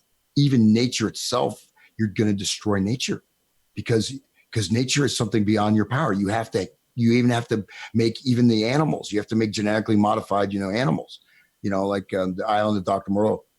This stuff is so heavy. Many of our sciences may be blind to this problem. Do the men cause the ghettos, or do the ghettos produce the men?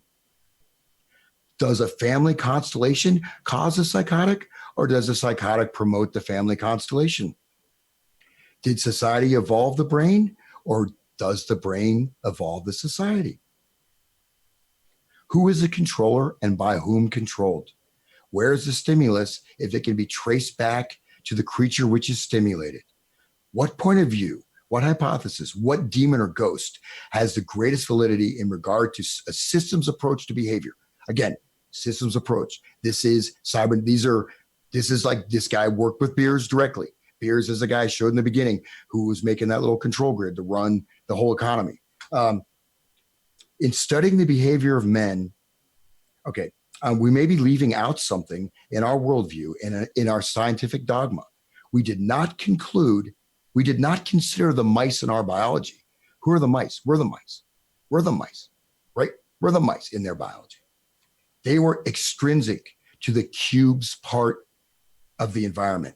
I'm not even sure what the cubes, I don't know if he's talking about spheres or cubes. I think we're talking about the black cubes. But anyways, in studying the behavior of men and their affairs and artifacts, we find a lot that resembles the cubes. We're talking actually about the Kilafut, right? The satanic spheres. The behavior of men and their affairs and artifacts resemble the cubes in as much as if we were to observe the cubes and not the mice, we will think the cubes are affecting the mice. So the cubes, this is, we're mice in their experiment. Literally, we are mice running around in the maze, and we're going around and they're observing us. He just said, we want to kill most of humanity so we can ascend to be gods. The conclusion tentatively reached by this author is that the concepts of most of our behavioral sciences are rooted in a culturally determined point of view and advancement or intellectual change with some rewards as possible, only when these hardened dogmas of the life sciences are broken by other frames of reference. What hardened dogmas? Like gender, like human birth, okay. Um, Other consciously conceived, accidentally discovered realities, transcultural and metalinguistic. So we're talking about taking away human life and creating with a totally artificial system that is completely controlled externally.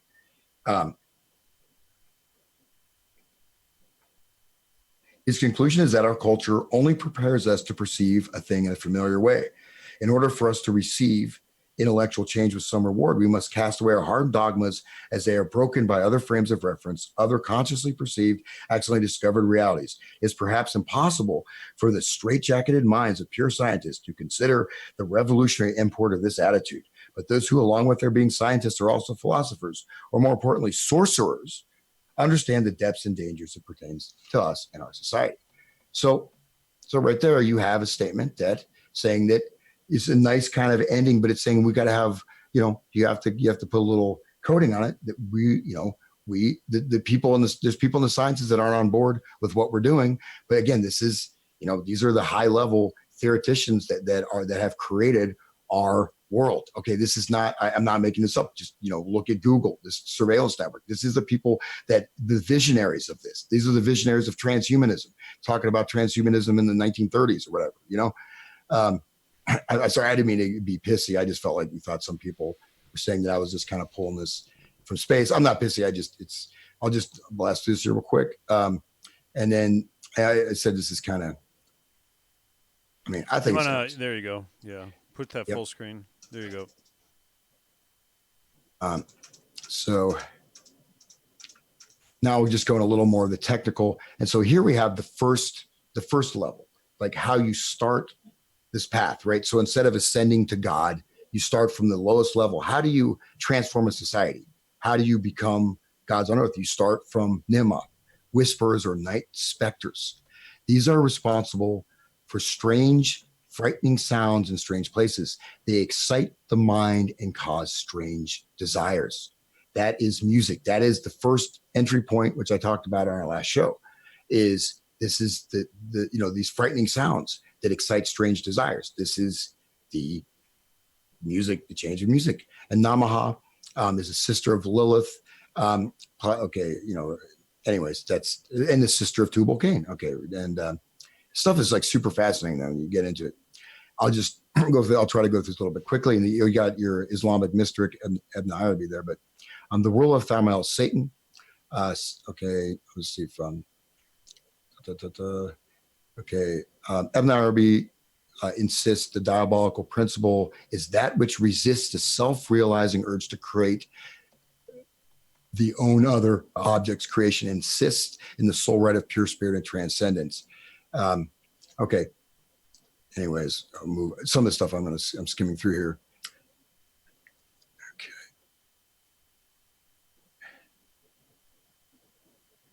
Okay. So this is, again, a little going back to the Shelf Sathriel, the hairy ones of God. This demonic order have been described as a black labyrinth of chaotic riddles where Lucifuge reigns. The magician's third eye is open and darkness becomes light. If ascension progress through this order, the result is in that the magician learns to see the light of Lucifer and becomes clear seeing. Okay. So the chaotic, okay. I'm sorry, I'm kind of rushing through this. Okay. I'm trying to essential. I'm trying to, yeah, I'm happy to send this to people if they're interested, but sure.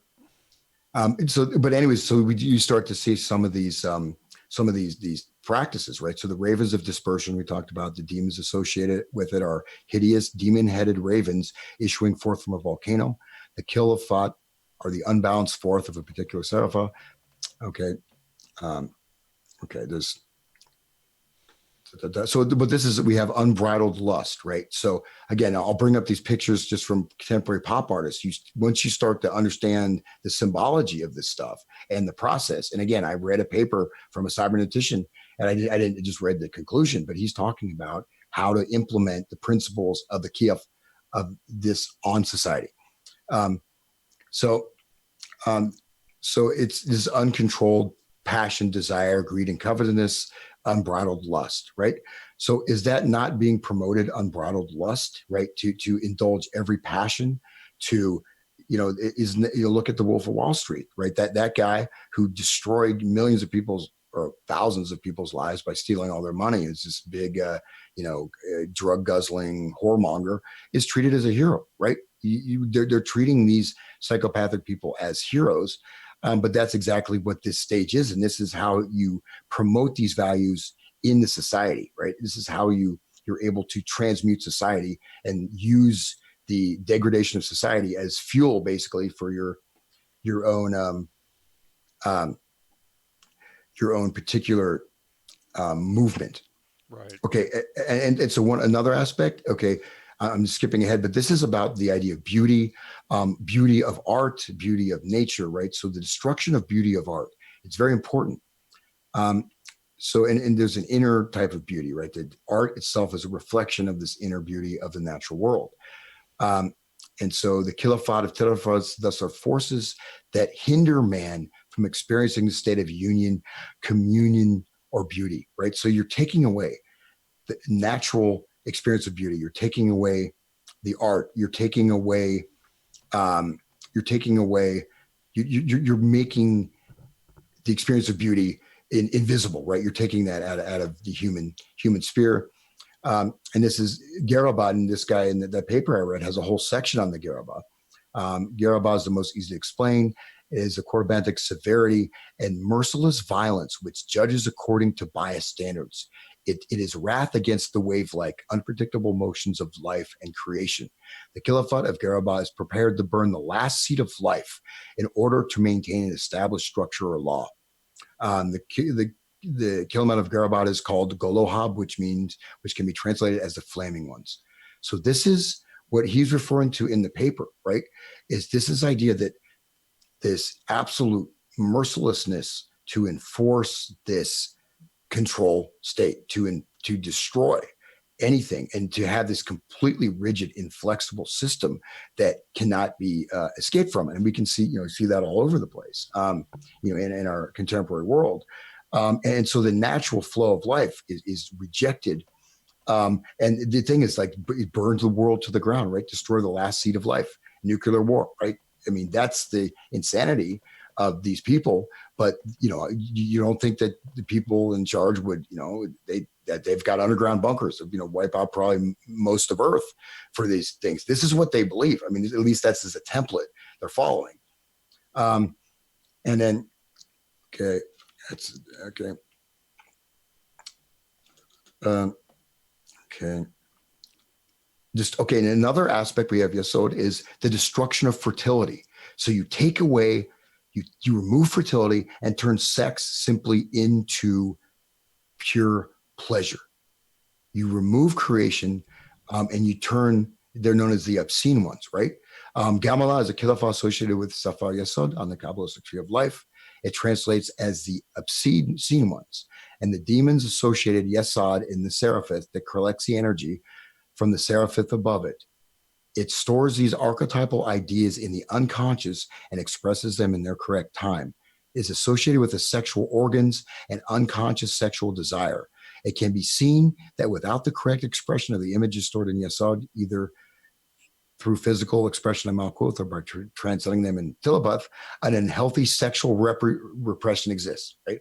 It is believed that priests who choose to become celibate end up molesting children, But basically, this is destroying fertility, right? And I'll show you some stuff. We have the Miley Cyrus, she has this thing like abortion is healthcare. So they're promoting sex as pleasure, sex as, in the most graphic types of, of sex there is. And but that is actually destroying fertility. And that's a very important thing. And this is absolutely, someone's going to tell me that's not happening in the world. And Gamulas are above the sphere of forbidden sexuality. This is the space of pedophilia, the space of rape, of incest. What Adam and Eve represents the sexuality of a dutiful nature whose purpose is reproduction, right? So we have the natural order with male and female having families, reproducing. Lilith and her demonic lovers correspond to an initiatory sexuality in which the force of Eros is used to reach higher states of mind. A dark magician enters Gamael to become fully aware of the mechanisms of sexuality, and thus ceases to be enslaved under hidden instincts, right? But then they enslave others. And again, this is the sexual revolution, right? And the dark magicians, which these people say, I mentioned, this MK, whatever, often, whatever that they're sorcerers. They're black. This is what they want. You're trying to understand what they're doing. Here it is.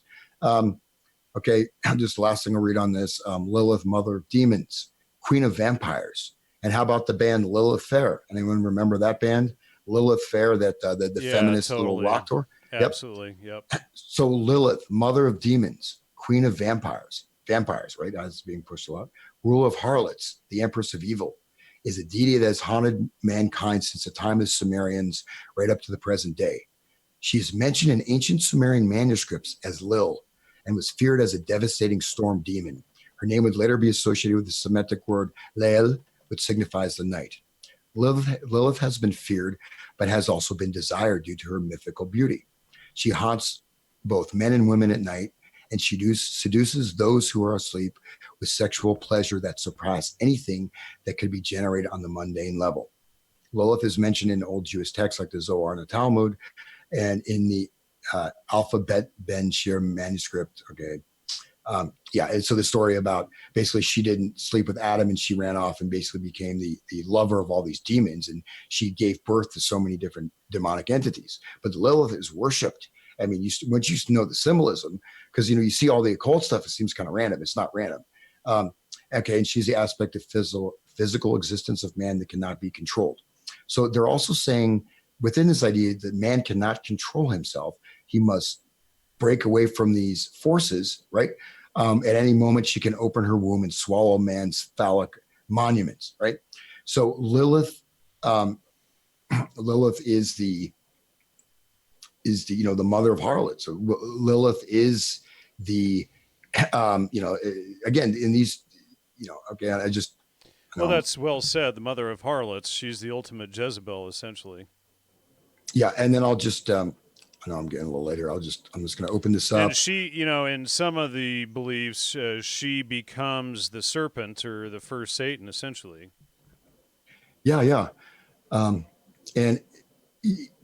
just to at least give some evidentiary claims. This is a brand new Miley Cyrus thing. It's really cool. We'll just check this out. I've got a bunch of other photographs in here, so we'll just check this out. And I full screen. So look at this. This is her new. Okay, you got it. Here you go. Her new music video. This is what she's wearing. Good grief, man! You look at her vaginal area. There's teeth on it. You see the teeth? And this is the song "I'm a Lot Like My Mother." It's the name of the song. It's brand new release. Can you change that? I don't want to look at that. Yeah. But every one, her jewelry, there's all this stuff is there. Another Miley Cyrus. Abortion is healthcare.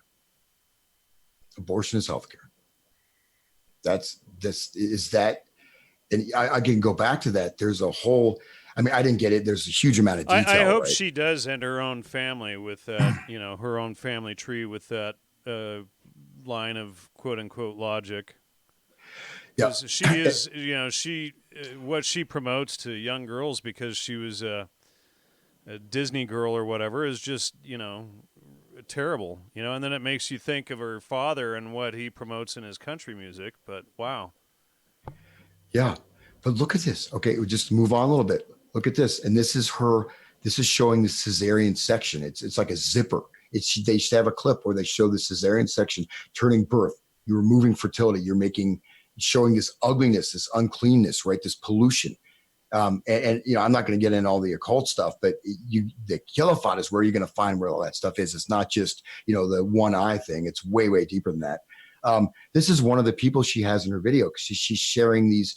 She considers these to be these wonderful icons of diversity, and these are actually just normal people. Well, I guess not that normal. This is a woman who cut her own breasts off, and so she's now a man, but she's a transgender.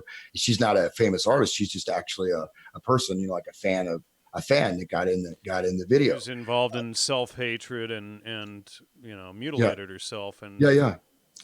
And this is what Miley Cyrus said was her biggest score. She's got, I've got a black crippled transgender in my video, and this is the black crippled transgender who's just, again, just sort of just some person, living in an apartment. They're not famous, but they're put into this multi-million-dollar music video. I can go through, the colors. There's so much. Even that hand gesture is directly tied to the Kilo. There's a huge amount of stuff in there, but I don't have time to do that. And I'm just showing some pictures from a variety of recent music videos. And there's so much stuff there. And to be honest, before I got into this thing, which is pretty recent, I just thought, okay, there's some kind of creepy stuff. And I saw analyses of it, and I was just, okay, there's a one eye and there's, this and that. When you understand the stuff I just discussed, then you start seeing what is in these videos as far more well thought out and far more nefarious if you believe in that. But this is, again, let me go back my initial statement. This stuff is first occurs in the plane of music. That's where it starts. So it's being showing up in music videos.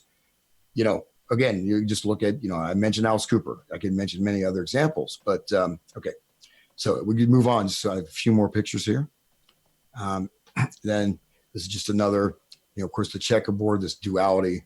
It's another pop star. This is from a music video. This is straight out of what I'm talking about.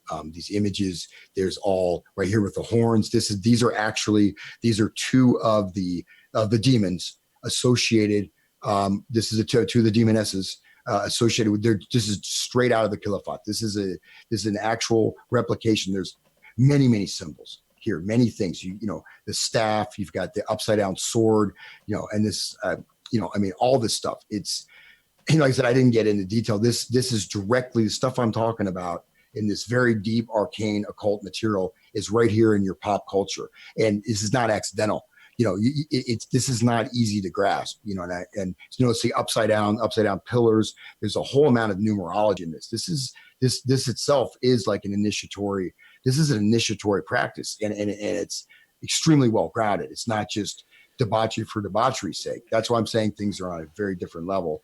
And when they do these rituals publicly and broadcast them, they're involving the viewing audience in the ritual. That's what people don't understand as well.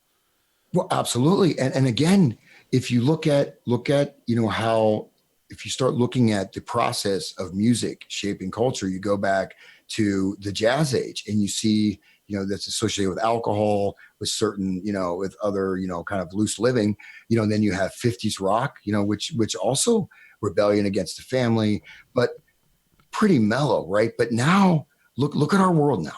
Okay, you're going to tell me that this is not reached a really extreme stage, and this is next. I could spend an hour just going over this thing, and some of it's super disturbing, so I don't really want to do it. But let's just move on. And here we have our Rolling Stones, and so their hand gestures are actually spelling out letters. These letters and the hand gestures and the way their posture, they're actually referencing. I think it's the Gurumak, that particular spear shell of the Khilafat, even with the hand on the head. This is not accidental. Every single little gesture, every hand, has very deep symbolic meaning. How many people even know what this means? No, I didn't know what this meant a month ago. I had no idea. So again, if, and even like the mark what he has on his cheek. Like I said, a lot. There is stuff. Look, there's stuff that's just, like Motley Crue is just, Motley Crue. It's just scatter value. These are actual direct, and again, these are deep occultic symbols. It's not just like throwing a pentagram on. This is way deeper than that, right? And again, these are associated. The Khilafat is associated not only with you have demonic entities. It's associated with using society itself as the mice in your maze, as this kind of talked about, using wiping out most of humanity and they're just mice in the maze. So we have all kinds of different levels here of symbolism. I mean, there's just, you can see up, this is another. She's directly dressed as one of these demonesses. I didn't get into all the, there's both male and female aspects of each one of these shells. I didn't get into all the female aspects, but she is her iconography down to even the smallest detail is representing one of the spirits of the Kifat. Then we have, the animal and the cat, what does it say? Blind for love, the tiger. And there's also some, of course, the MKUltra programming triggering, right? So there's but the MKUltra, at least according to people, the people that had these, the fractured personalities that were, these mind controlled, a lot of that was based on the Kifat. The structuring, the structuring of people with like 150 different multiple personalities is structured on what I just discussed. And we just go on here. That's just because I thought that was sexy. No, I'm sorry. That's just a gem. I'm just kidding. You're gonna say this is, but there's stuff in this too. Okay. Hans likes hot Asian chicks. No. I'm saying that. I'm kidding. No. See, even this itself looks pretty innocuous. There's certain things with the clothing, this background. So we have symbolic elements right here, connected again with this ritual magic, and there's certain letters, and there's actually a sigil. There's one of the sigils I was going to show you guys. There's a sigil for one of these demonic entities in this backdrop for the music video. And they are hot Asians, but okay. And that's it. but I mean, I just, but that picture of Miley Cyrus from a new video, I mean, if that doesn't, dude, you got to show that again. Thank you. No, I had to stop it. I mean, so you're going to tell me that's just entertainment.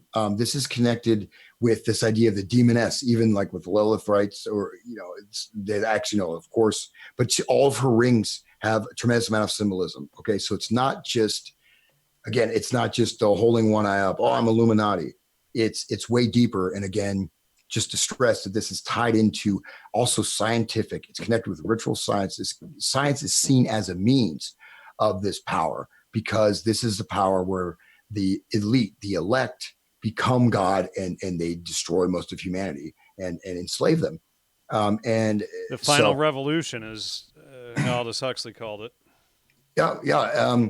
And so I know I guess I got through everything. I kind of blasted through that. It's pretty heavy. I mean, like I said, if anybody has, I could have reversed it. I could just have taken one of those pictures and then gone through all the details of this tree of death. And when you start, because, to be honest, like I noticed the occult imagery and I said, that's weird. Okay. I see some stuff I recognize. It didn't really make sense. Now it makes absolute sense. But how many people, this is a lot of the stuff is, some of these are coming from ancient, Babylonian, Chaldean texts and stuff. These are very deep, high level occultic stuff that's showing up in music videos. And it's not, again, you can have debauchery, you can have naked women jumping around, you can show evil. This is on a whole other order, and there's a great deal of thought and planning going into it. It's not just random, right? You can to have all kinds of debauchery that will affect society. This is on a different order. And this is a level of, this is really an order, a battle for the soul of humanity. I think now, do I believe in these demonic entities? I'm not sure, but I don't think so. But you never know. I mean, who knows? At this point, it's like, it looks more and more like, they were warned about this stuff because it can be used against us. And obviously the people who enact these things do believe it, and who enact these demons do believe it, and then they send them as memes, I guess, through the public mind, and then that's how this stuff becomes an issue. And I think there most certainly is evil in the world through iniquity and debauchery and all of this stuff, and that's why these books were given to us as sort of like owner's manuals so that we can read them and understand. But, the problem is people read them as kids and not as an adult, and then they think that there's nothing of value in them, or they didn't like how a teacher or a parent treated them when they were 5, so therefore they throw the baby out with the bathwater. And I think it's important, again, for people to read and understand the books themselves, so that they grasp as adults what these things are teaching. And if you aren't living in truth, if you aren't living for logos, you're going to be prey for these things. And and this is literally the fall. They get us to fall into iniquity and into all of this debauchery so that we can be easily enslaved. Well, certainly, and even so, the transgender stuff is directly connected with the kiafat. It is one of the processes, right? So again, things actualize on certain levels, and there are things. Something will show up in a symbolic form through music or through visual art or through entertainment, and then it shows up in the world. And this is enacting a process of ritual magic on the entire human population. And anybody who's following stuff like chemtrails, like 5G, how could somebody do that could kill off all life on Earth? Well, you're wondering, and in fact, I read that the one thing where to enforce the despotic power, you would destroy all life in order to keep this thing going. And like I said, I wish that I kind of wish that it was just one of those things. I was like, because originally, honestly, I just looked at it as kind of a metaphor. And when I found the stuff with beards, and I found even there's stuff, that book God and Gollum by Norbert Wiener, and you've got, when you understand this stuff, then suddenly all the cybernetic stuff makes a huge amount of sense. So these are the engineers. These are the people that have helped to design the entire, the IT thing that, even the smartphones. These are also like occult devices, right? Stuart These Brand and the whole thing that we've exposed on this show for years now. Yeah. But I mean, even, beyond them, I mean, you're wondering, I don't know if I answered your question. You see someone like Hillary Clinton or something like that, or, you see these evil, just tremendously evil people. And, these people with all this power in there, they're murdering children and have, human sacrifice cults. Well, this is the ancient religion. This is the ancient cult. And they believe that they are the true power, right? That they are pre-existing before God. Evil pre-existed God. And so therefore this is, but only for those. They believe that the universe was filled with darkness before the light of truth came along. I think that's where that comes from. But the issue is that a sliver of the light of truth exposes the darkness. But I don't know if I believe their version of things or not, because of course they do invert everything. Well, no, I would hate to believe that version. I mean, right. That's it's a pretty horrific vision. But right. Again, but understand too, it's not. This is directly based on getting. So when they ascend, right, by as you systematically destroy society, you ascend the sorcerer, whatever, these adepts, these, I don't know, there's probably a lot more research to do on it, ancient whatever this is. You grow in power, and then they have grown in power. You're going to tell me they haven't? Well, obviously they have, and here's the thing. Now, what do you? Well, the issue is that they always tell the public what they're doing, and then if the public are not awake or aware enough to realize that they are actually being told what is going on, then they're doing it by consent.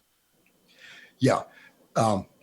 Yeah. Well, I didn't get to the second part, which is the happy part now, but here, the other thing is that, see, this ultimately, these forces will be dispelled. They will. The light of truth, the light of truth does come and eventually expose them all to everyone, essentially.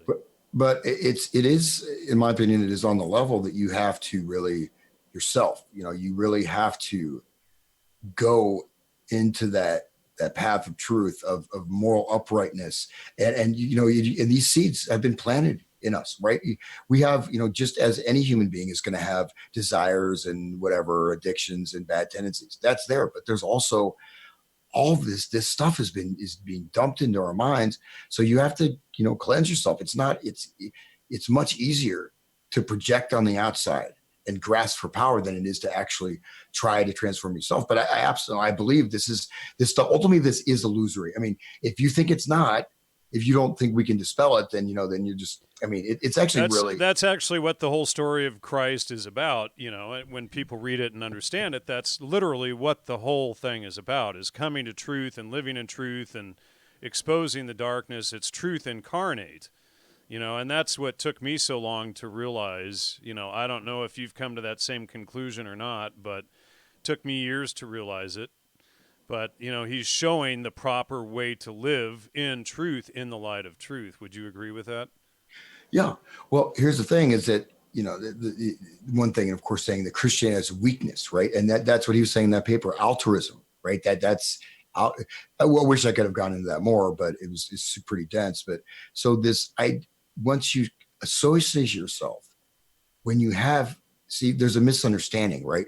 So if I allow my town to be destroyed, in Germany, you just allow your women to be raped by these invaders. You're just going to sit there and watch that happen, and you think you're a good person. That's the level of mind control people have reached. Absolutely, right. The proud Germanic race has turned into, an indifferent. It's war. Well, it's war. Here's the thing, though, Hans, is like we've exposed on the show for months, and Todd, last show or show before, that the Nazi Party was created by the Thule Society and Baron von Sabotendorf, and these were Islamists. And then we see Germany and Europe being overrun by Islam and all of this crap happening. So there is a tie in here to all of it. Yeah, I'm not quite in that zone. I don't know much about that. I would You'll have to check out my series with both Todd and Lloyd and when you have time. Yeah, I look at this as something much more ancient. But one thing to say is, see, the path of, it's not, right, he kicked the moneylenders out of the temple. I bring a sword, right? The warrior's prayer. It doesn't mean that you bow down, but you have this, when you get this sense of service to all life, it's extremely difficult. But,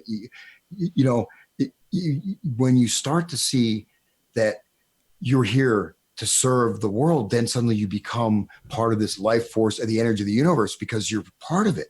So actually what would seem like this kind of self-sacrifice, because maybe your life will pass, but if, to go to this, it takes much more courage to live, to bring peace and tranquility and humility.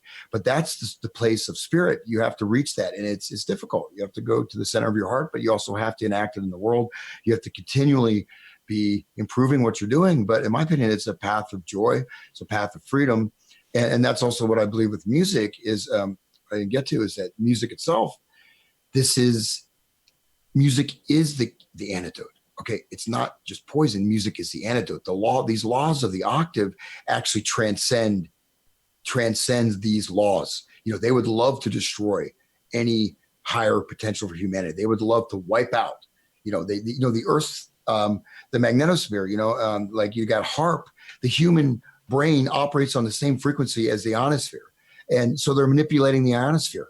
Like HARP, what is that doing? They're trying to kill what is this true life that we have in ourselves. And so music itself, I think, because of its vibrational nature, I mean, there's a lot of things that are happening, that are practical. But one thing I've noticed is that when you connect with, there's a sense, and I don't like to say things facetiously, like I'm not saying like I'm some like saint, I'm a sinner, no.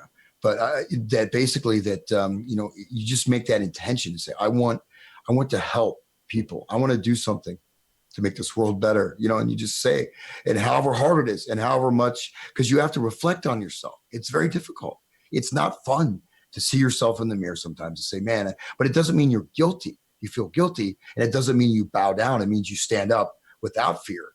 And from that standpoint, I think that there's absolute potential and freedom, but it's the hard path in a certain way. But again, I think that, which I'll maybe get in a later time, I think that actual music itself and the sound is you start to unwind it by starting at the beginning thing, because it's almost like and I mentioned that mass hypnosis. It's like we're being put into a mass hypnotic trance, Absolutely. And anyway, so I think that's probably mine.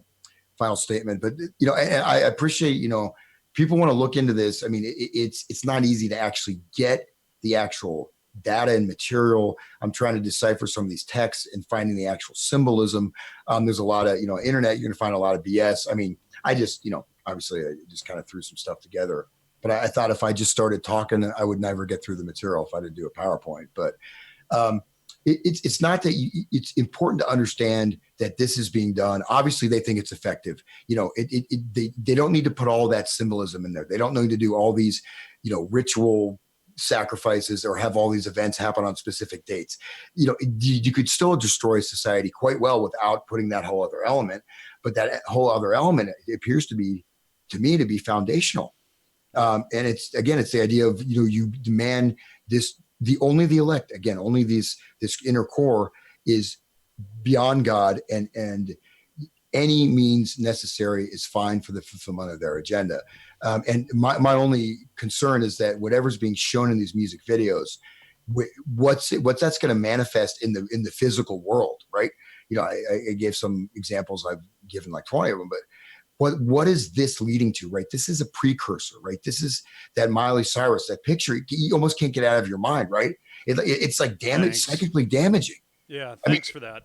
That's why I told you to change it, No, I was trying to. I was just trying to, get this turned off. There's actually people in the chat who still can't grasp that Terrence McKenna and these people were CIA folks working for MKUltra. They still actually think that McKenna was one of the good guys, not one of the bad guys. But we've done, 250 shows exposing all of that now, so if they want to learn, they can go back and study it all. Yeah. But, I've done written papers on McKenna, and the research is up on the website, et cetera, if people want to look into that. But, the guy admitted himself that he was recruited and that he was doing deep background and public relations. If you're dumb enough to believe that he was recruited by the mushrooms as a PR man and doing deep background work, you need to go, have your capacity for critical thinking checked. Yeah. And I have a whole bunch of material I just didn't get into. That's why I had those little things. But I can go through all these different all these MKUltra sub projects. I mean, there's an endless. You can start putting supporting data. And so, this one thing to understand is that there is, it certainly doesn't mean there is this higher levels. There's absolutely a real living spirit in this world. This is, to my opinion, that is not opinion. It's there, but right. It's much faster, and that's one of the things of these, the hallucinogens. These is like the fast track, right? But what people don't understand, though, just to impart this, is that, this is why the Bible opens with warning about the plant drugs in Genesis 3, creating the fall. That's why it's right there. And then we see MKUltra and the CIA and all of their, the CIA's 60s psychedelic heroes and McKenna, Leary, all of these people, the merry pranksters, etc., all being the spearheads for recreating that fall. This is why Aldous Huxley and Leary are joking, in their writings about using the plants for recreating the fall. Yeah, and in fact, I want to just really quickly. I want to show this quote on screen, and then I'll hand it back over to you. But so here's this quote: "These are evolutionary matters; they cannot be rushed. Work privately. Initiate artists, writers, poets, jazz musicians, elegant courtesans, painters, rich bohemians, and they'll initiate the intelligent rich. That's how everything of culture and beauty and philosophy, freedom." has been passed on. Of course, his whole statement, this is Aldous Huxley speaking to Leary, of course, that whole statement is an inversion. Your role is quite simple. Become a cheerleader for the evolution. That's what my grandfather did before me. He's talking about Thomas Henry Huxley. These brain drugs mass-produced in the laboratories will bring about vast changes in society. This will happen without you or me. All we can do is spread the word. The obstacle to this evolution, Timothy, is the Bible. And what they're talking about, the evolution, is actually the fall. They're talking about the total enslavement or the final revolution, as Huxley called it himself. I don't remember any discussion of brain change drugs in the Bible. Timothy, have you forgotten the very first chapters of Genesis? Jehovah Wow. says to Adam and Eve, "They've built you this wonderful resort eastward of Eden. You can do anything you want, except you are forbidden to eat the fruit of the tree of knowledge." The first controlled substances, Larry says, Aldous, exactly. The Bible begins with food and drug prohibitions. So the fall and original sin were caused by the taking of illegal drugs. By this time, Aldous was chuckling away, very pleased with himself, and I was rolling on the floor with laughter. And that's Timothy Leary in a conversation with Aldous Huxley. And Aldous Huxley is who was the key architect behind the CIA's MKUltra program, one of the most evil people that's ever lived. Go ahead. No, I was just wanted to. I just got excited because I'm excitable, but also because in the cybernetic Macy conference, they talk about we will get the fruit of the tree. We will get the fruit of the tree of good and evil. This is exactly their, They've inverted the tree, though. The Kabbalistic tree that we showed tonight, it's an inversion, like you showed earlier in your diagram. Yeah, and here's the thing: as we descend, right, as we become bestial, as we go, The natural man, exactly. they ascend with their power and Well, and they're all that. descending technically further into the darkness, but it's all inverted. It's an inverted tree. Yeah, but see, for them, you have to understand that. See, there's a very different spectrum, though. Like that's why I brought up the guy who's maybe his name will pop in my head. JJ Angle. I keep thinking it's not The punk rocker guy, or yeah. No, he's an example. He's what we're supposed to become, right? And that is Sodom and Gomorrah in a global state, essentially. yeah. But they're gonna protect themselves in their own ways, obviously. And this is not, again, we have we can trace this. There's a lot of stuff too in the Bible about all these, human sacrificing tribes, and there's other things. I mean, Lilith's name was actually expurgated from the Bible, but Lilith is worshipped. Lilith is like the patron saint of feminists. Did you know that? Oh yeah, of course she is. Yeah. And so then you see this women proud to murder their own children rather than protect them. I mean, it's the total inversion of everything that should be.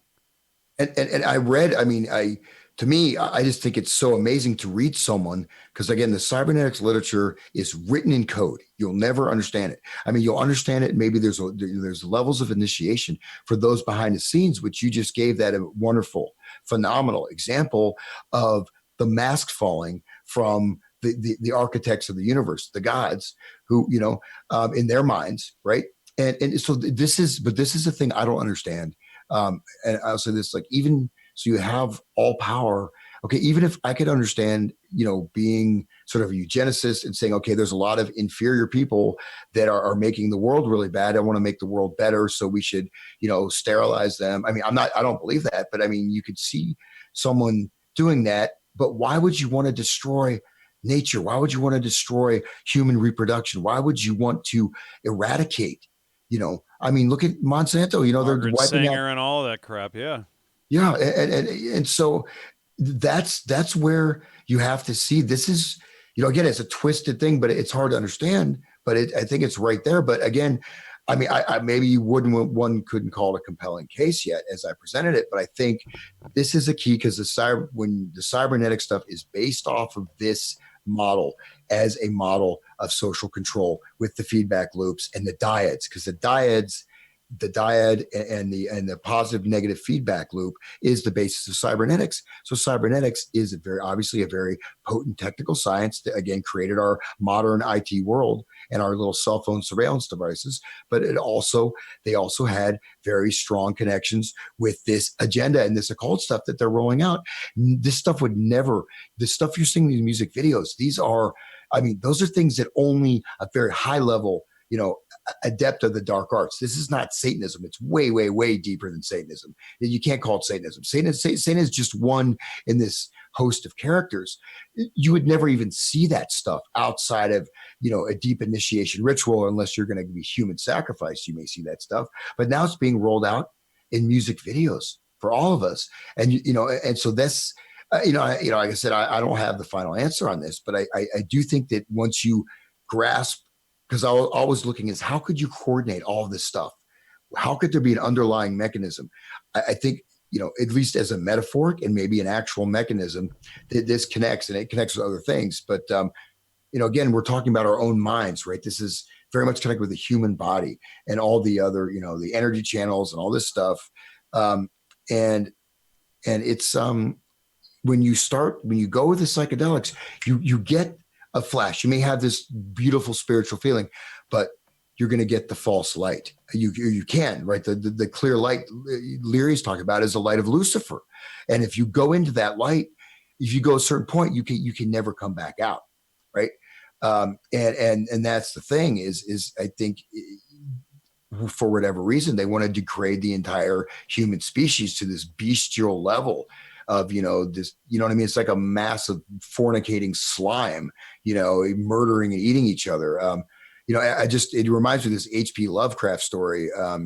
It's called the Lurking Fear, where this guy, there's this remote area, and he goes out there, and these people are just dying, in these little small hamlets, and he finally finds this mansion. He goes in the basement. It turns out this entire family had inbred over hundreds of years, and they were just this swirling mass, this giant cannibalistic mass, killing each other, blah blah blah. And they were like, that's kind of what the end game is for humanity. I don't think it's going to happen, but I think if you're not aware of it, I would love someone to prove me wrong and say, man, you're full of it. I have way more material. Like I said, it's quite complex, but would you agree? I think I'm on the right track, right? Yeah, I think you're on the right track. I think, maybe in a few weeks or a month, if you want, do a part 3 if you're interested. Yeah, I kind of enjoy. It was like I kind of like not thinking about it. I was like, oh my god, I got to do this. No, what I mean is that it is super dark. And it's even. I tried not to. I agree with you, and at the same time, it's bringing the light on it that's going to help people out. And I know we don't like to focus on this stuff. It's terrible to focus on. Well, I didn't. I wanted to state that I didn't. There's a lot of stuff I did not bring up. I mean, I could have, and there's stuff that a lot of now. So you're saying you're reluctant to do a part 3 on this?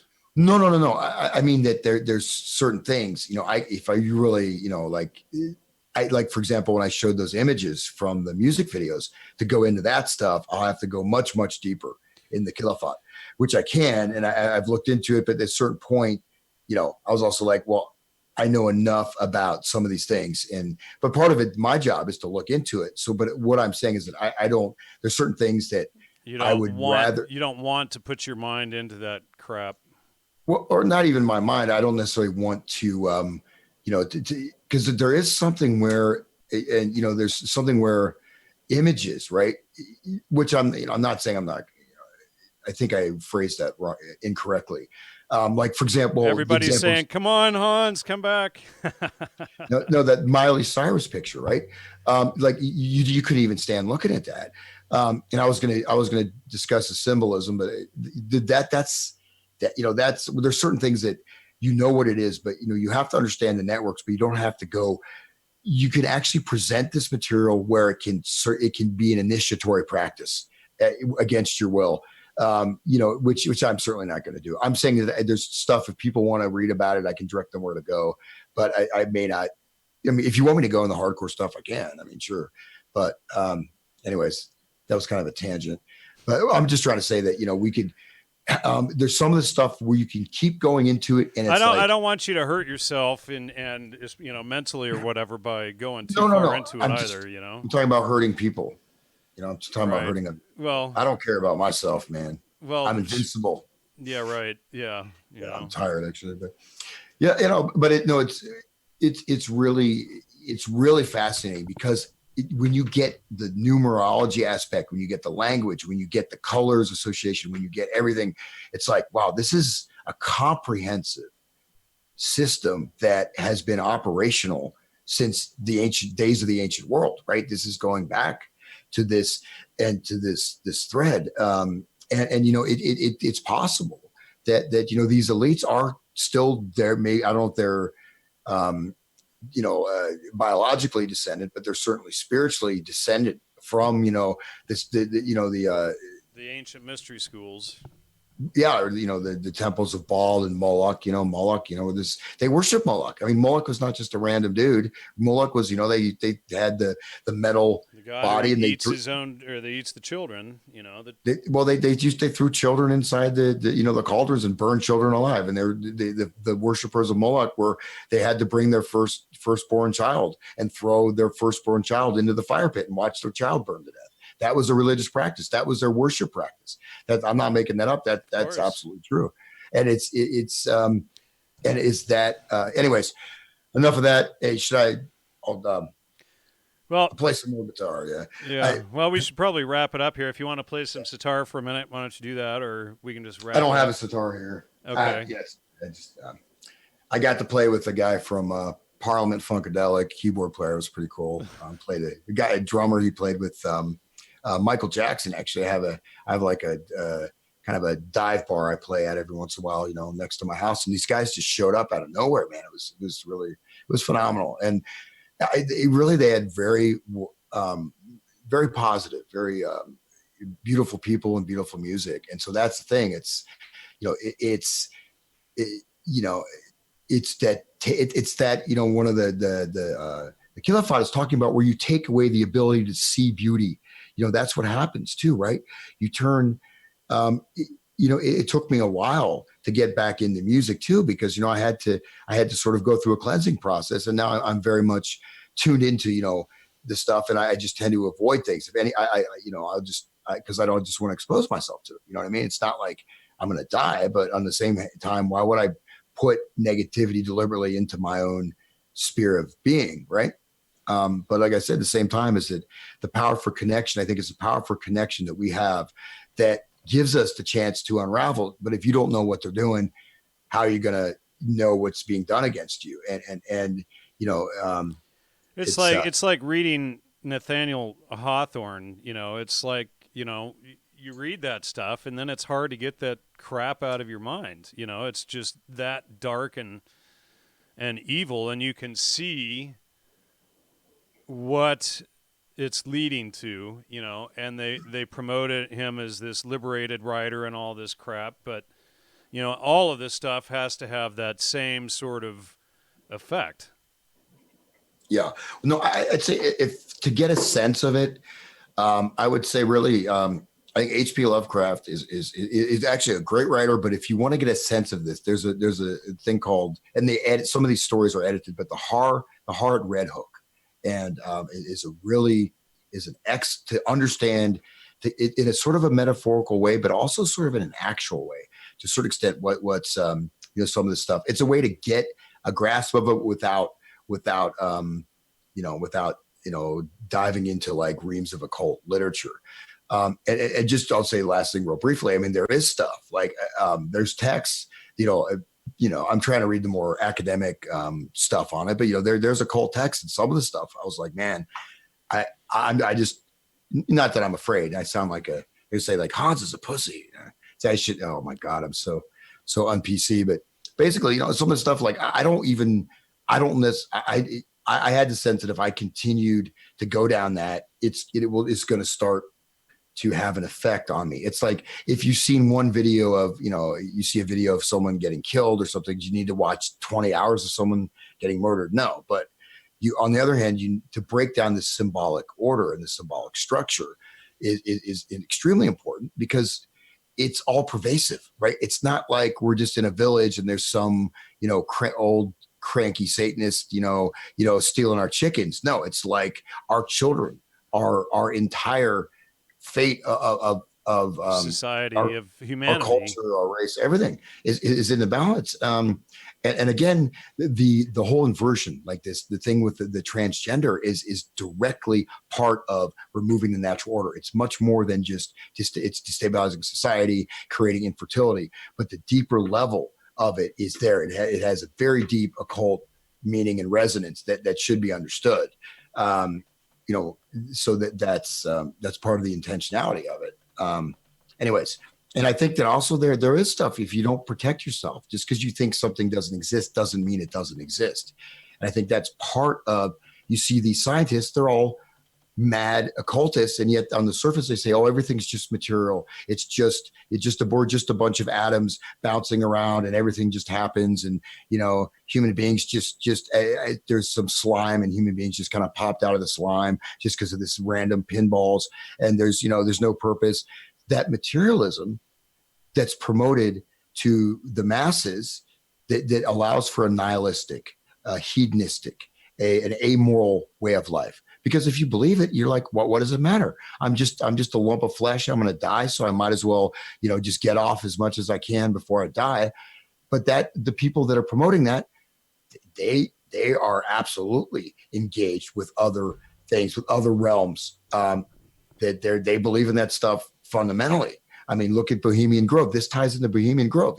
It clarifies a lot of other things. But I'll leave it there, man, because I didn't get much sleep last night. All right, brother. Well, thanks so much for the great show tonight. Please send donations to hansutter@hotmail.com through PayPal.